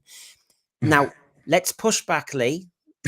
Let's push back. Well, unlike what QT and Tennant. Yeah, well, he did say push, didn't he? But I'm gonna be very careful here, everybody. So toxic alert. Remember, you've got to have trigger warnings nowadays. So here we go.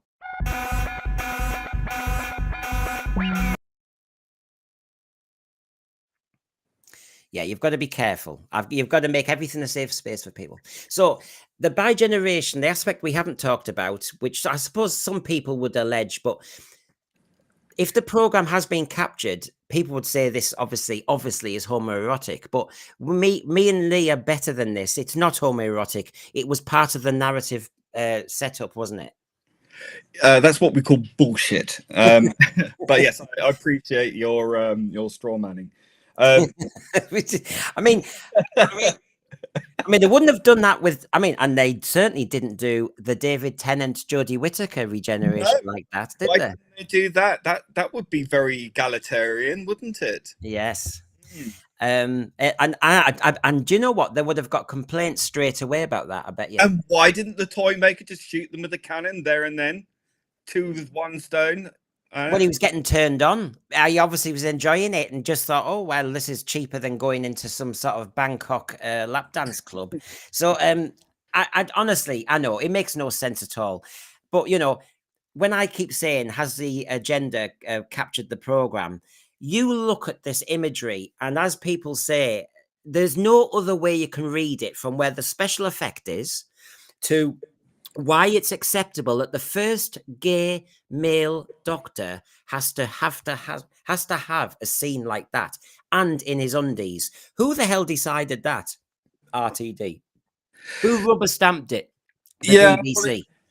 This is a problem I have new in general. You know, I mean, any opportunity Russell T Davies could to have his leading man naked, or even, you know, strangely enough, Moffat. But it just seems to me, again, it's titillation. It's an in joke. Well, quite an in joke there by the looks of it. But it's all this kind of wink, wink. You know, look at us being all naughty. It's so childish. What's the point of being childish? You know, what's the point of being an adult if you can't be childish sometimes, or whatever the quote is? But but it's all childish. It's not sometimes. It's constant, and it gets really. It's like dealing with an overactive child. You know, it's stop it. You know, where do you stand on this, Lee and Thread? Now, we all know about the Isaac Newton little prequel moment, so I'm not going to repeat that. But is there an issue nowadays, and is it a problem, or should we get with the script that is it acceptable that Anne Boleyn, characters from history, can be blind cast? Is that acceptable?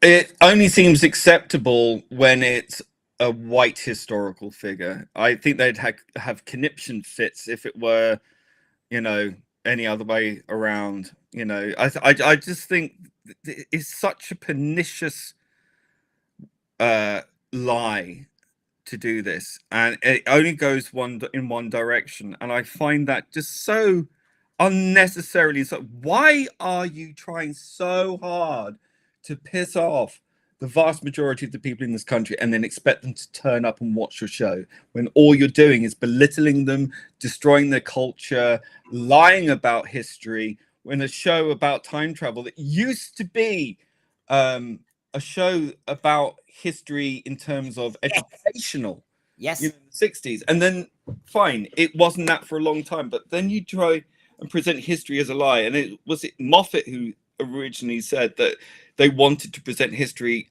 you have to tell a lie to make it a sort of history. I'm paraphrasing, but to make it a history we would want rather than what we had. And I think, well, you're lying, yes, and not just a little bit. You're actually erasing a lot of the issues of history. It's funny how they get history right to the nth degree when it comes to Rosa Parks, even though a white woman give up her seat to make it, you know, give up her seat, whatever. But when it comes to, you know, London being a multicultural city in the 1800s, it's not true. It just is not true. And you are erasing the horrors of the transatlantic slavery trade by presenting it as if it never happened. Think it through. Why do these people not think these things through logically? And the other thing I dislike, and I'll say it with the Isaac Newton one and making him Asian, but also making him the subject for a cheap jibe about the doctor being gay. Yeah. This is RTD and Stephen Moffat and our current New Who brigade, who are in charge of a science fiction show, who find science boring. So because they don't understand it. Yeah. So what they've got to do is gravity is turned into some stupid farce. Isaac Newton is now some gay object of affection, and they undermine a genius. And that is not clever. That's infantilizing society. It's dumbing down, and it's actually low level stuff. It's not clever. It's not pitching it. I always quote Genesis of the Daleks. I was 6 years old, and by God, the vocab in that and the concepts in that were way above me. And I appreciate that because I had to pull myself up to learn. That's what I say. It was aspirational. Yeah. Like I said, classic Doctor Who was written for intelligent 10-year-olds, aiming about that level. So when younger people like myself, when I was 4 watching it, didn't quite understand what's happening, but was engaged with it anyway, and drew my attention, and I wanted to learn more, and I was fascinated by all the concepts. But now I'd say New Who is geared towards unintelligent 30-year-olds. Yeah. And therefore, it's not even, you know, Christopher H. Bidmead and trying to do the block. I mean, I can't even say it now. You know what I mean. All the mathematics and all the rest of it, and East space, and some of the concepts that they were trying to get away with in Doctor Who. And now we're talking about gravity's mavity, and we're talking about great historical figures didn't look like what they were, and also they probably wanted a bit. Honestly, it's just sleazy. Well, I think you have to look at the times and the social aspects of history there in the UK at the time. I mean, there's a lovely photograph of Terence Dicks in the 1960s carrying, or I think it was the 1960s, or certainly early 70s or late 60s, but he was carrying a book about science. It was a magazine. I think it was like a science periodical, and I think that's lovely. And I think it shows you these are the people that used to go down the pub to meet with their writer friends and their scientific friends and all these other people from a broad spectrum who had an intellectual pursuit, and they learnt from having beer with scientists about the current, you know, theories of everything, and that's wonderful, you know. And Douglas Adams did that as well, you know. And I can't imagine Russell T Davies going to the pub and talking science with them. I think he'd be talking about who's got the sexiest legs, or look at the arse on that, rather than actually thinking about scientific concepts. Well, he was writing to Benjamin Cook saying he fancied Russell Tovey. Well, that's what it's about, isn't it? Gatwell was cast not on his talent. Well, not on that particular talent anyway. But I would say it betrays this era of Doctor Who, and that's why I never see it as Doctor Who really as a continuation, because it lacks that verisimilitude. It lacks that reality to it, that believability. It doesn't have to be hard science or hard science fiction. It has to be believable. What about then the whole concept? Now, we've had time to think about this. Jinx Monsoon has been mentioned for over a year now. Now, the Jinx Monsoon casting, is that in their eyes pioneering because we've got a drag queen in it? Or should we be saying the obvious and saying you've got a gay male? Or I know he's decided he's something else now, but at the time, Jinx Monsoon was a gay male. So basically, you're just given what could be an interesting role, which could be gender-wise, you know, male or female. You've given it to another man. That's all you're doing. And by calling it a drag queen, you just push more males into more parts. Because and it's another stereotype. And also, there is the argument about drag queens being very adult entertainment. There's also the argument that it was just, since Bad Wolf did slag off 80s Who was pastiche and light entertainment, this clearly, the villain didn't impact on me. The villain wasn't believable because the villain was beyond. It was like watching the 60s Batman and Robin. It's pantomime, but with nightclub drag overtones. There's a big difference between, let's say, Lily Savage, even though Lily Savage became very primetime TV, but didn't start off that way. No. But Danny LaRue, people like that, you know, they were very different. They were female impersonators. Drag queen is, again, speaking to that sort of millennial audience where RuPaul and all that was popular on Netflix. Not exactly the crossover with Doctor Who you'd expect. I don't have a problem with, I say, a pantomime dame type character being a villain in Doctor Who. But what I do have a problem is when you have this character, this person who thinks they're neither male nor female, but yet goes by drag queen name, has their name become their stage name as their real name. It's ridiculous, but at the same time, it's the performance. The performance is hypersexualized. Again, sticking that baton in his mouth like that. Yeah. And the whole pronoun crap again. You know, like it was driven into in the first story he was in. Shoot, he was in. No, Tennant. Sorry, Tennant was in the first special.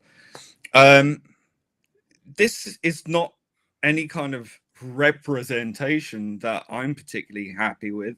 I don't think it belongs in Doctor Who. Like I said, a pantomime dame is not the same as this. Whatever the hell this is what belongs in the nightclubs and should stay there. But you see, this is when I get the impression if an agenda has captured Doctor Who, okay, the Devil's Cord as a whole story seemed to be constructed around Jinx Monsoon, and you know, the maestro probably came first before anything else in that story. When you look at the essence of the story and what actually happened, it was a non-event story because it finished early. It's only 45 minutes, but finished early. We had a song for 4 minutes. And it was almost, I mean, it was very light entertainment. I mean, the Doctor got locked up in a drum. The Beatles were weird. It was, and the Strictly Come Dancing stars came on. You know, this wasn't Doctor Who. So therefore you go back to, so why did we have Jinx Monsoon in it? Why was the maestro so important? Because I can't see what was so good about it. And it was a non-event of an episode. And we've only got 8 episodes a series, you know, they've cut back. So, and 2 of them are Doctor Light. So can one of them with the Doctor in not be just poor? Well, it's interesting. You know, you make the Doctor so weak here, like he doesn't save the day. Wasn't it one of the Beatles who did? Yep. So you elevate the so-called power of this villain to make them so much bigger than what they are. I'm not saying this person isn't a big personality. Clearly they are, but I mean, you need more than that if you want depth. This is just an act of dominance. Quite honestly, it's a facetious act to go F you. You know, this is entirely done to annoy people. It's all the whole thing is done out of spite. You know, if this is a goal of music, I make music. If this is a goal of music, I don't want to know. I don't even want to look at music again.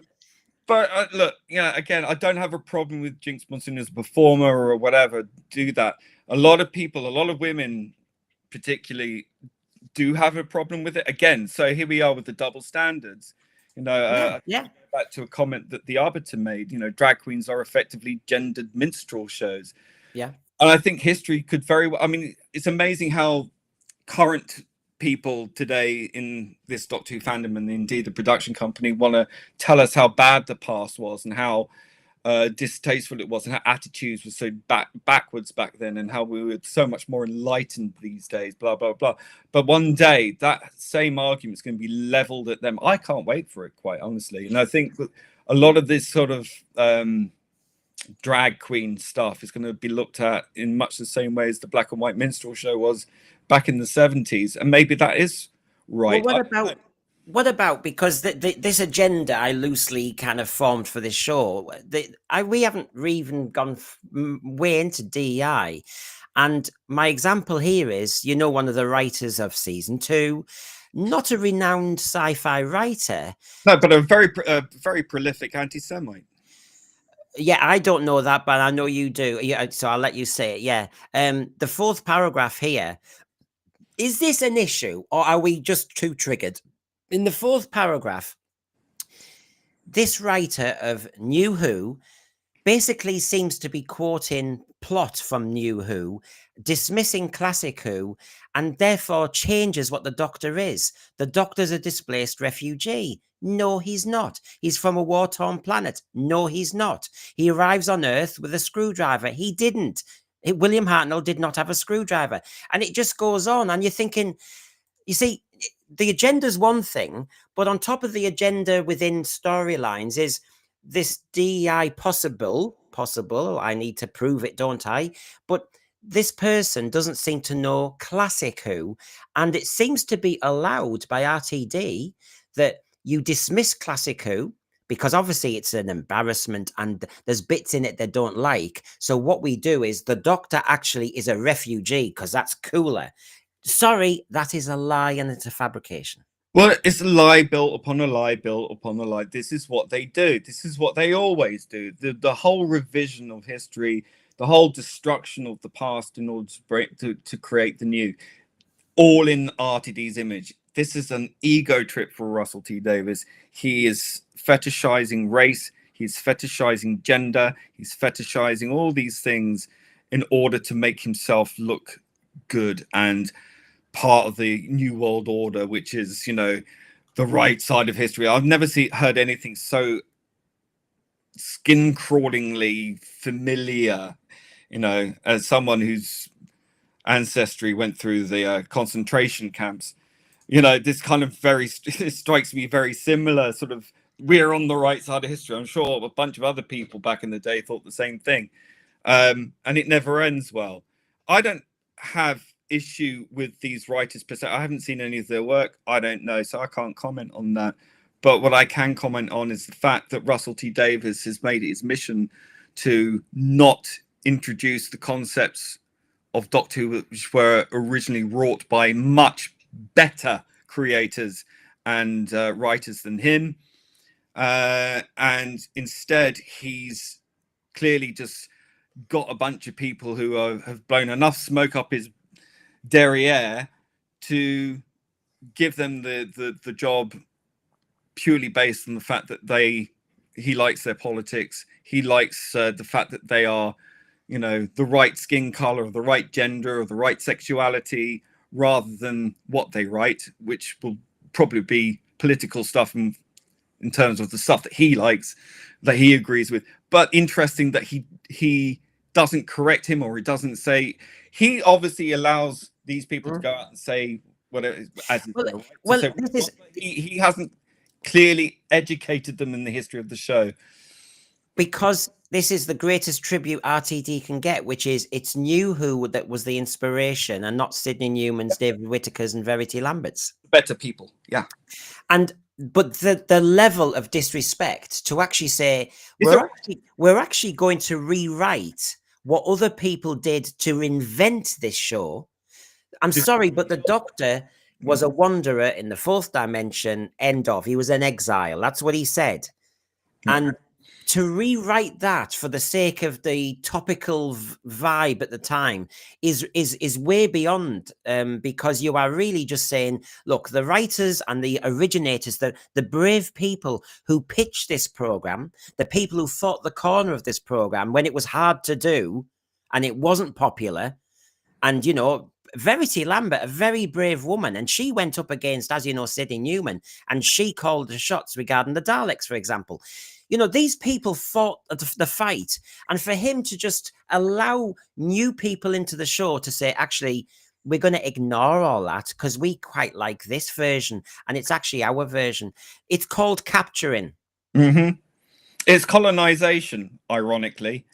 It is. It's colonialism. They've colonized Doctor Who to like a lot of colonial powers do. They take over a place and they re-educate the local indigenous population into believing their values and then erasing their cultural history. That's exactly what colonists do, and that's exactly what RTD is doing here. You didn't see Verity Lambert, a Jewess, make the Doctor a Jew. And everyone that, you know, I mean, Susan was played by a Jewish actress, but not as a Jew. You know, there's no Jewish folklore in there inserted everywhere. There's no, you know, Kabbalah stories or anything like that. It's just not there, because she had a job to do, and she had a very clear idea, very, conceptual idea, and it was done in good, honest, meaningful ways. It was done in a wholesome way. And Doctor Who is not wholesome anymore. There's nothing wholesome about. Okay, you could argue that Eric Saywood didn't make it very wholesome, but that's neither here nor there. But it's this pernicious lie of the Doctor Who is that Doctor Who is a show about change. This is a lie that has been perpetuated over and over again and repeated as a mantra, and now everyone believes it and gives them carte blanche to change Doctor Who into whatever the hell they want. And that's exactly what they've done. It's a very clever tactic. It was done very underneath the radar. And I always push back against this because I knew exactly what it meant. And it's like there were attempts to subvert Doctor Who, to change it into something that is more at their sort of stupider level, because they are not clever enough to compete with the likes of, Douglas Adams or Robert Holmes or Terence Dicks or any of those writers. So because they are dumber, they know they are, and they hire beneath them because they don't want to be shown up. So it just gets dumber and dumber. But this is what I mean. Instead of just inventing your own show, it's a bit like when now people argue that James Bond should be Jane Bond. Invent your own show and just see if it works. Well, there was a soap opera that Russell. Yeah. And if you want to do politics, go into politics. You'll find it's a hard game and you can't just mouth off RTD. There was a show called Spring Hill that I think he wrote. It was like a soap opera. It was kind of like Brookside, but it was like with witches in it. And it kind of correct. I really liked it. I thought it was great because it was so unusual at the time. Bring that back, Russell. Go and do that. That's your wheelhouse. Go and write. So that kind of fantasy, queer soap opera stuff. So let's challenge this. I know it's not been shown yet, but this Eurovision episode, this 803rd Interstellar Song Contest. And can I just say, we've had better cat makeup than that before, Russell. Yeah, and I'm a bit sick of this cat makeup nonsense. We had it in New Earth. You like cats, so did Colin Baker. Get over it. Yeah, I know. It's kind of whatever. and Ryland's in it, which obviously our Americans and Canadians and Australians go, who? Oh, you're so lucky you don't know, but God. I mean, yeah, he's so big about, it's not Olivia Colman and it's not Judi Dench, it's Ryland. Is there anything on that man that isn't manicured? Well, I mean, obviously he's got the script and this is what it's all about. And it just looks, look at the rainbow sleeves. It just looks like a pride march. Yeah, it does. And yeah, I was going to say a word then. But it really is, let's be honest. But you see, I'm trying to push back on a second, right? The Eurovision in space. Okay. I wonder if that is to trigger us and it's the backdrop and it could be a murder mystery like The Big Finish in 2002 was. It was Ban Ban and Boom, wasn't it? And they've already had Sylvester McCoy and Bonnie Lanford do this plot. Now, is this just for him to, like Jane T tried to do clever PR saying we're going to change the chameleon circuit. And he used to try and get you all, pique your interest. Is this just one of those easy PR things when everyone goes, oh, Doctor Who's doing Eurovision? And it's really just to pull you in. But it'll be more than that. However, I see the shots. It's current day, current thing. No thought has gone into this whatsoever, other than wouldn't it look fabulous?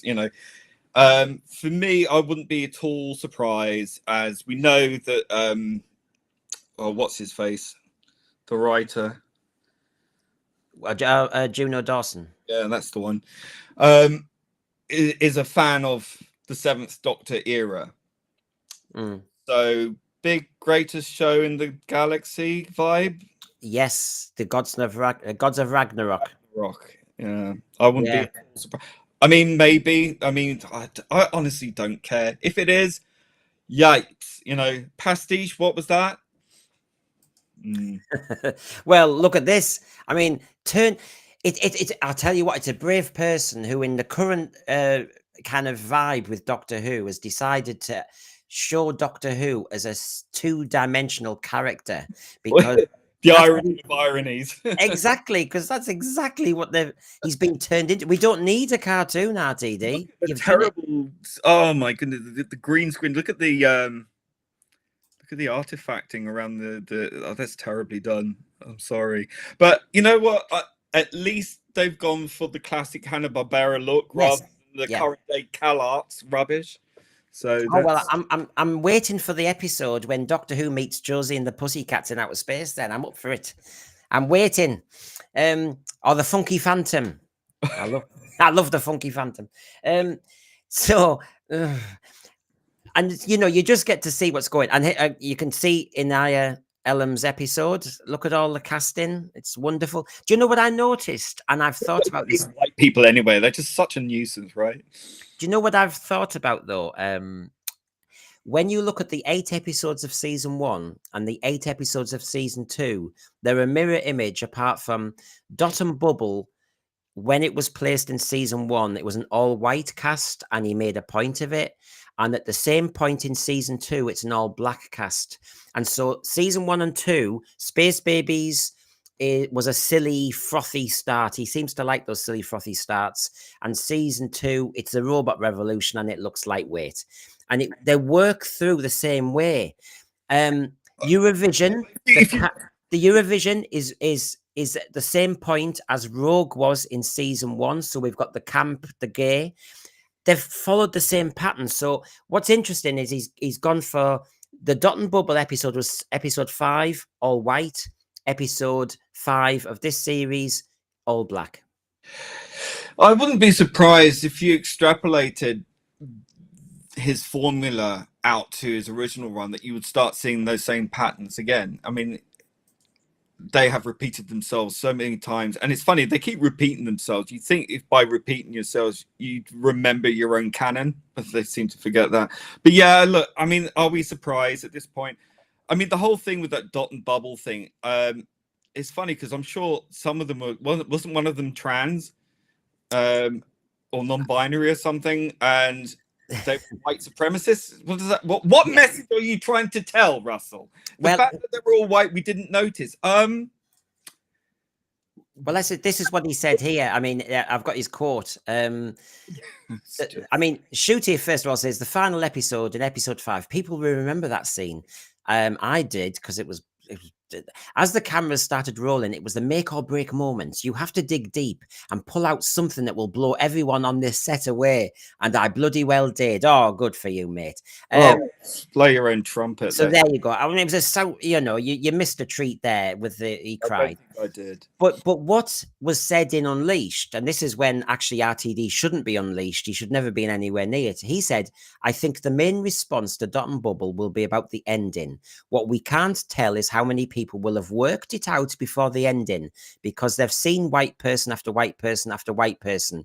He was actually toying with the audience. That's not a story. That's just you scoring a cheap jibe. What that is it tells us not about the audience. It tells us a lot about you, though, Russell. What it tells us is that you obsess and fetishize race, gender, sexuality. It's all you ever seem to think about. I think you went off to America and you came back a very changed person. I think you got some worms in your ear that you need washing out. The fact that you think in terms of race at such a degree shows to me that you must be hiding your own racism, frankly, because I think if you're constantly thinking about it all the time, you probably are a racist. Quite honestly, I mean, why would you go to such lengths to hide it?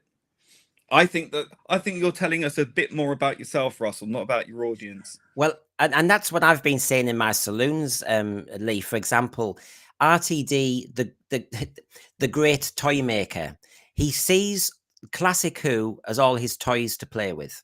He clearly hates it. I think it's because Cartmel rejected one of his scripts back in the 80s. yeah, he's got resentment. I mean, this is it. If you look at nearly every story RTD's written, there is a projection of his state of mind at the time. And the toy maker, of all the people you could have had, he decided, well, I'm the god of Doctor Who now, and I can play with any toy I want. And boy, did he play with those toys, because he changed them. So, for example, Sutek was no longer Sutek. He doesn't care who invented it. He doesn't care about the fact that that was a classic story. I'm going to do my own thing. And so because the Celestial Toy Maker was a racial stereotype. Oh, yes. Well, yeah, I know. It's awful. Yeah. So, we've kind of gallivanted around tonight, Lee. Can I just say, Russell T Davies, if someone gives you, as a fan, gives you a Dalek, a real big life-size Dalek, and then you leave it out in your garden to rot like that, are you really a fan? I just can't. What contempt, honestly. The man never ceases to. Well, it's shocking, isn't it? Because they cost about 6,000 or 7,000 quid. I mean, I haven't got the money to waste on that. And he leaves it out in the garden to rot. I'm like, oh yeah, you're such a fan of the show. When Jack told me about that, I've got the photograph. I know if I could flash it up. But the other thing is, we heard in season 2. I mean, this might be just the way the media operates nowadays, that they're obsessed with having intimacy coordinators, and of course, we read into that thinking, is there a sex scene in Doctor Who? But it might just be that everybody nowadays, they're so triggered by if you touch each other. But of course, it gives me an excuse. Touch him with 2 shitty sticks. Well, it gives me an excuse, Lee. You know where I go when I do my reviews, to do the intimacy watch and to just take the mick out of how we have to spoil even our viewing of classic Who.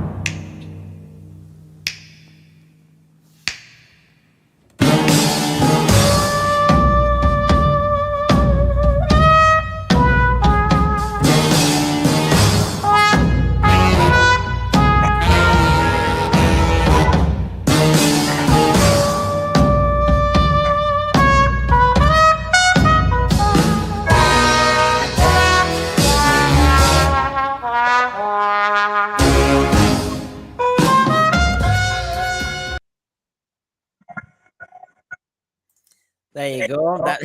It is Friday night after all. Male gaze fetishing there.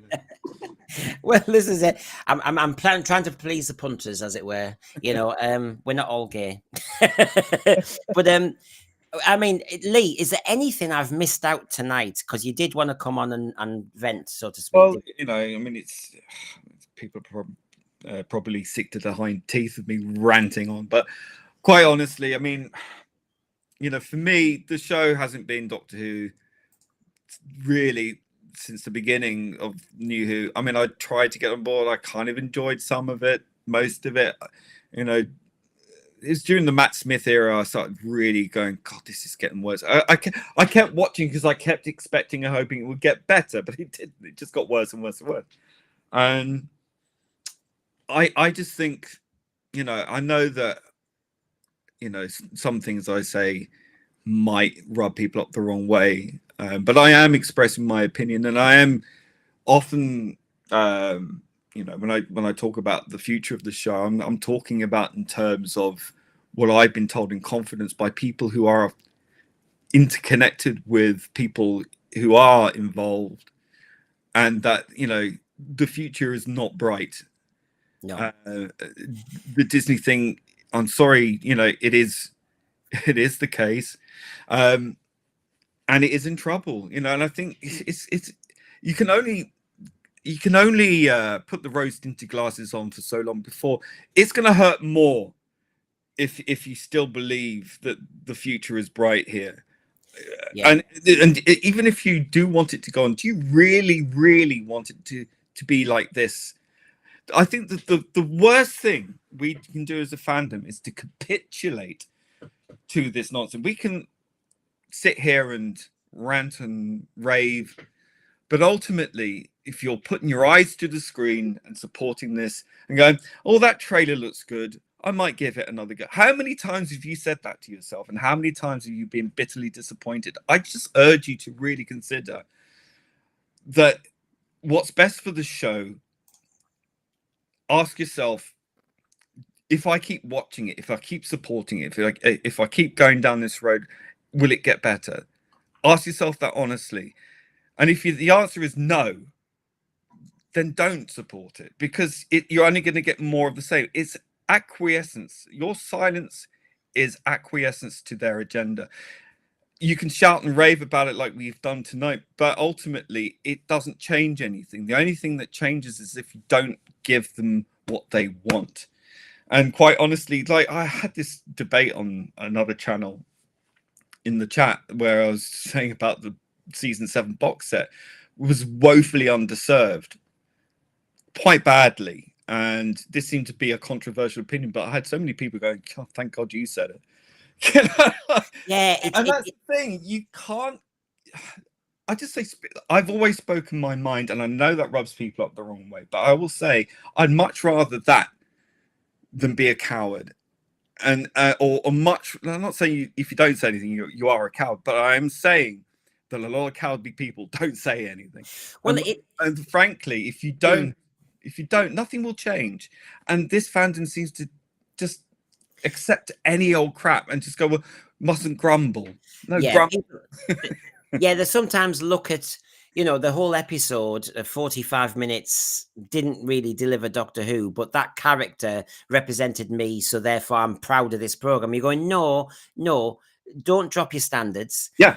I've been as reasonable and open-minded as I can. I only started streaming just over a year ago, and of course we set up our channel to say sense for you. We were trying to be a bit kind of common sense to this debate, but as everybody knows, as the evidence came in, I started to shift, because I'm sorry, I can't stay saying, well, let's see how it goes. Let's see how it goes. No, we saw how it went. Now I'm in a very different place. And I do, as Lee said, I do want to voice my objections, because after investing in the program, after watching the program, for God's sake, we know what we're talking about. And actually, RTD, the self-appointed superfan, is deliberately ignoring the truth of what the program is and was, to satisfy himself, because he knows he can't deliver sci-fi. He can only deliver soap opera in space. Yep. And so, Thread, before we leave, would you like Lee back on? Tell us now. Bugger off. Yeah, do you want Lee on all the time? Yeah, we'll lobby him. Because it's been a real pleasure. It's been real fun. I hope you've enjoyed it, Lee. I've wanted to be on this for. I really enjoy your show. I think you've because I remember ages ago, when back in the dark days when I was on X or whatever it's called, that, you know, it was you wanted to start a channel and you were talking about it, and I was like, yeah, just do it, absolutely. And I'm so glad you did. You know, I think we're kind of two birds of a feather in terms of, you know, where we are with this show. And I think it's important that people can express freely their opinions, and it doesn't have to be popular or unpopular or whatever. That's all projection, you know. Just speak your mind, and don't accept crap. I mean, just stop it. It's not going to change unless you say, you know what, enough is enough. I'm done. Well, that's it. Well, Lee, the votes are coming in. Mike Disney, get Lee back on. SG, I'd love to hear more of Lee. Julianne Goodwin, Lee speaks a lot of sense. Well, yeah, and you know, this is the whole point. We want people who want to. Well, when I say want to put their head above the parapet, we get the. I've had my pot shots, believe you me, for the last 7, 8 years. Well, I have 6, 7, 8 years. I can't even remember now. 2017. Or whenever it was. Yeah, it's been a hell. You know, I've been abused. I've been sent all sorts of vile things you can't even imagine. I've had death threats, death wishes, and it's like, why? Like, why can't people just speak their minds? I just never understood it. I've been raised that way. My entire family's a bunch of pig-headed people, you know, just entrench themselves, contrarian to the nth degree. But I don't think it's a contrarian opinion. No. To state the obvious. You know, it's just bad. It's just really, really bad. As my mum says, we are the boy in the Emperor's New Clothes who say he's naked. We just point out the obvious that everybody else is choosing to ignore. And if you think it's toxic to speak your mind and will bully the crap out of people to silence them, you are not the good guys. And well, I know no, people like you know who. Yeah, but but that if you are a sci-fi fan, this is not the essence of sci-fi to be the quiet one who allows oppression. It's To not. It's not even that. It's trans Harry Potter, yeah. effective. The very first time I was on a stream, and we know it was a different stream, the very first program they chose to talk about was Jinx Monsoon and Harry Potter. And when we discussed that, you know, Harry Potter's getting remade for TV. And of course, in a way, you wonder whether RTD thought, I'll get there first and I'll go fantasy. But you don't out fantasy Harry Potter. Don't do that. Do Doctor Who. Doctor Who's a unique something product. else better. You know? Yeah. I'd rather you did something else. I've always argued that Doctor Who is such a unique product. It can't be copied. Primeval tried it. Loads of programs have tried. When you try to turn Doctor Who into current latest thing, you lose the timelessness of Doctor Who. You've made it urgent. You've made it contemporary. Yes, but it's already dated because culture has changed on a dime overnight. Yeah. And the thing is, when you lose that timeless quality, you've made it into something else. Even from the New Who's beginnings, you know, we wanted to do Buffy the Vampire. It's not Buffy. It's been around before Buffy. Why make it like Buffy? Yeah. It's Number one, it's not American. Number two, it's not Buffy. Number two, why? Confidence. That's the thing, right? Yeah. Russell T Davies and all these Fitzroy clan people haven't got the confidence in Doctor Who. They don't believe in Doctor Who. They're bored with it. Changed it. They've changed it because they are afraid, because they grew up being ashamed of being Doctor Who fans in many ways. I think they got bullied for it, and I think they were apologetic in bringing it back, and that's why they tried to make it something new, something else, but not Doctor Who. They were afraid of making it too intelligent. I don't think they had the intelligence. And you know what? There's me being a teacher, and in every school in the country, they're doing STEM subjects: science, maths, English, tech, and it doesn't matter what the government is. STEM is the future with the kids, and it's where all the jobs are. And then you've got a showrunner who's so progressive and political, who makes science cheap, who makes science all about sex, and actually undermines the cleverness, the genius, and the ingenuity of it. And when you've got a product like Doctor Who that anybody else will be jealous of owning, he decides to make it into Buffy or Strange New Worlds, and you think there's nothing wrong with Buffy, and you know, but that's Buffy. That's a separate thing. Yes, it's in the same, I guess, genre thing, but it's not really. It's not even science fiction. It's not even science fantasy. It's fantasy, and they've made it fantasy. But as I said before, you know, science fiction requires a little bit of intelligence. You don't need to make it boringly dull science, okay? But you need to have at least some kind of grounding in science, or understand scientific concepts, modern science, which are quite fantastical. You can do so much with it, but because you don't bother yourself with it, you don't present it, and it isn't believable. And when you don't, if you don't have it believable, and then the actors are supposed to read these god-awful words off the script, and they can't put it across because it's so fantastical and not believable, it doesn't sell it. You can't sell something that no one truly believes it, because it's so bonkers, as they keep calling it, bonkers, right? Oh yeah, yeah. It's so demeaning. It's undervaluing Doctor Who. It's saying to its audience, you're too stupid to understand scientific concepts. So what we're going to do is downgrade it from science fiction to fantasy, because you're too stupid as an audience to understand anything. And it might be upsetting. Yeah, we'll make it panto, we'll make it hocus pocus. Nihilistic and mean nothing. Yeah. So as I keep saying, and I keep doing it, and it makes me feel happier before the end is out. Is, you know, I show the fear factor. I show what Doctor Who really.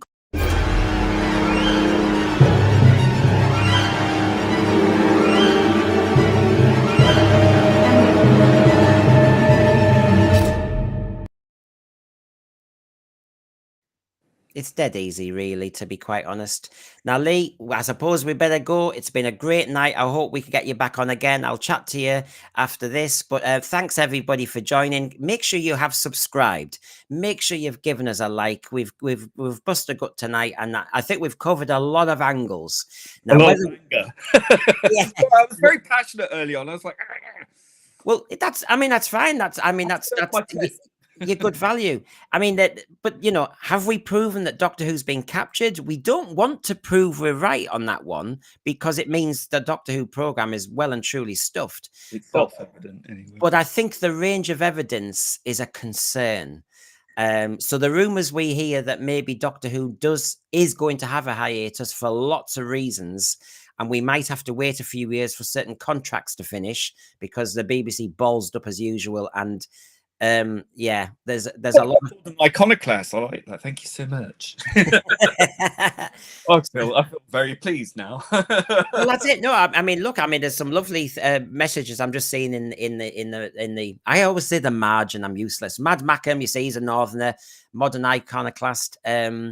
People are happy, and I'm happy we've had you on, Lee, and I hope you come on again. So everybody. Yeah, so everybody, thank you and have a good weekend. I'll be there on Sunday. Join us then. Bye, everybody, and Bye. see you later.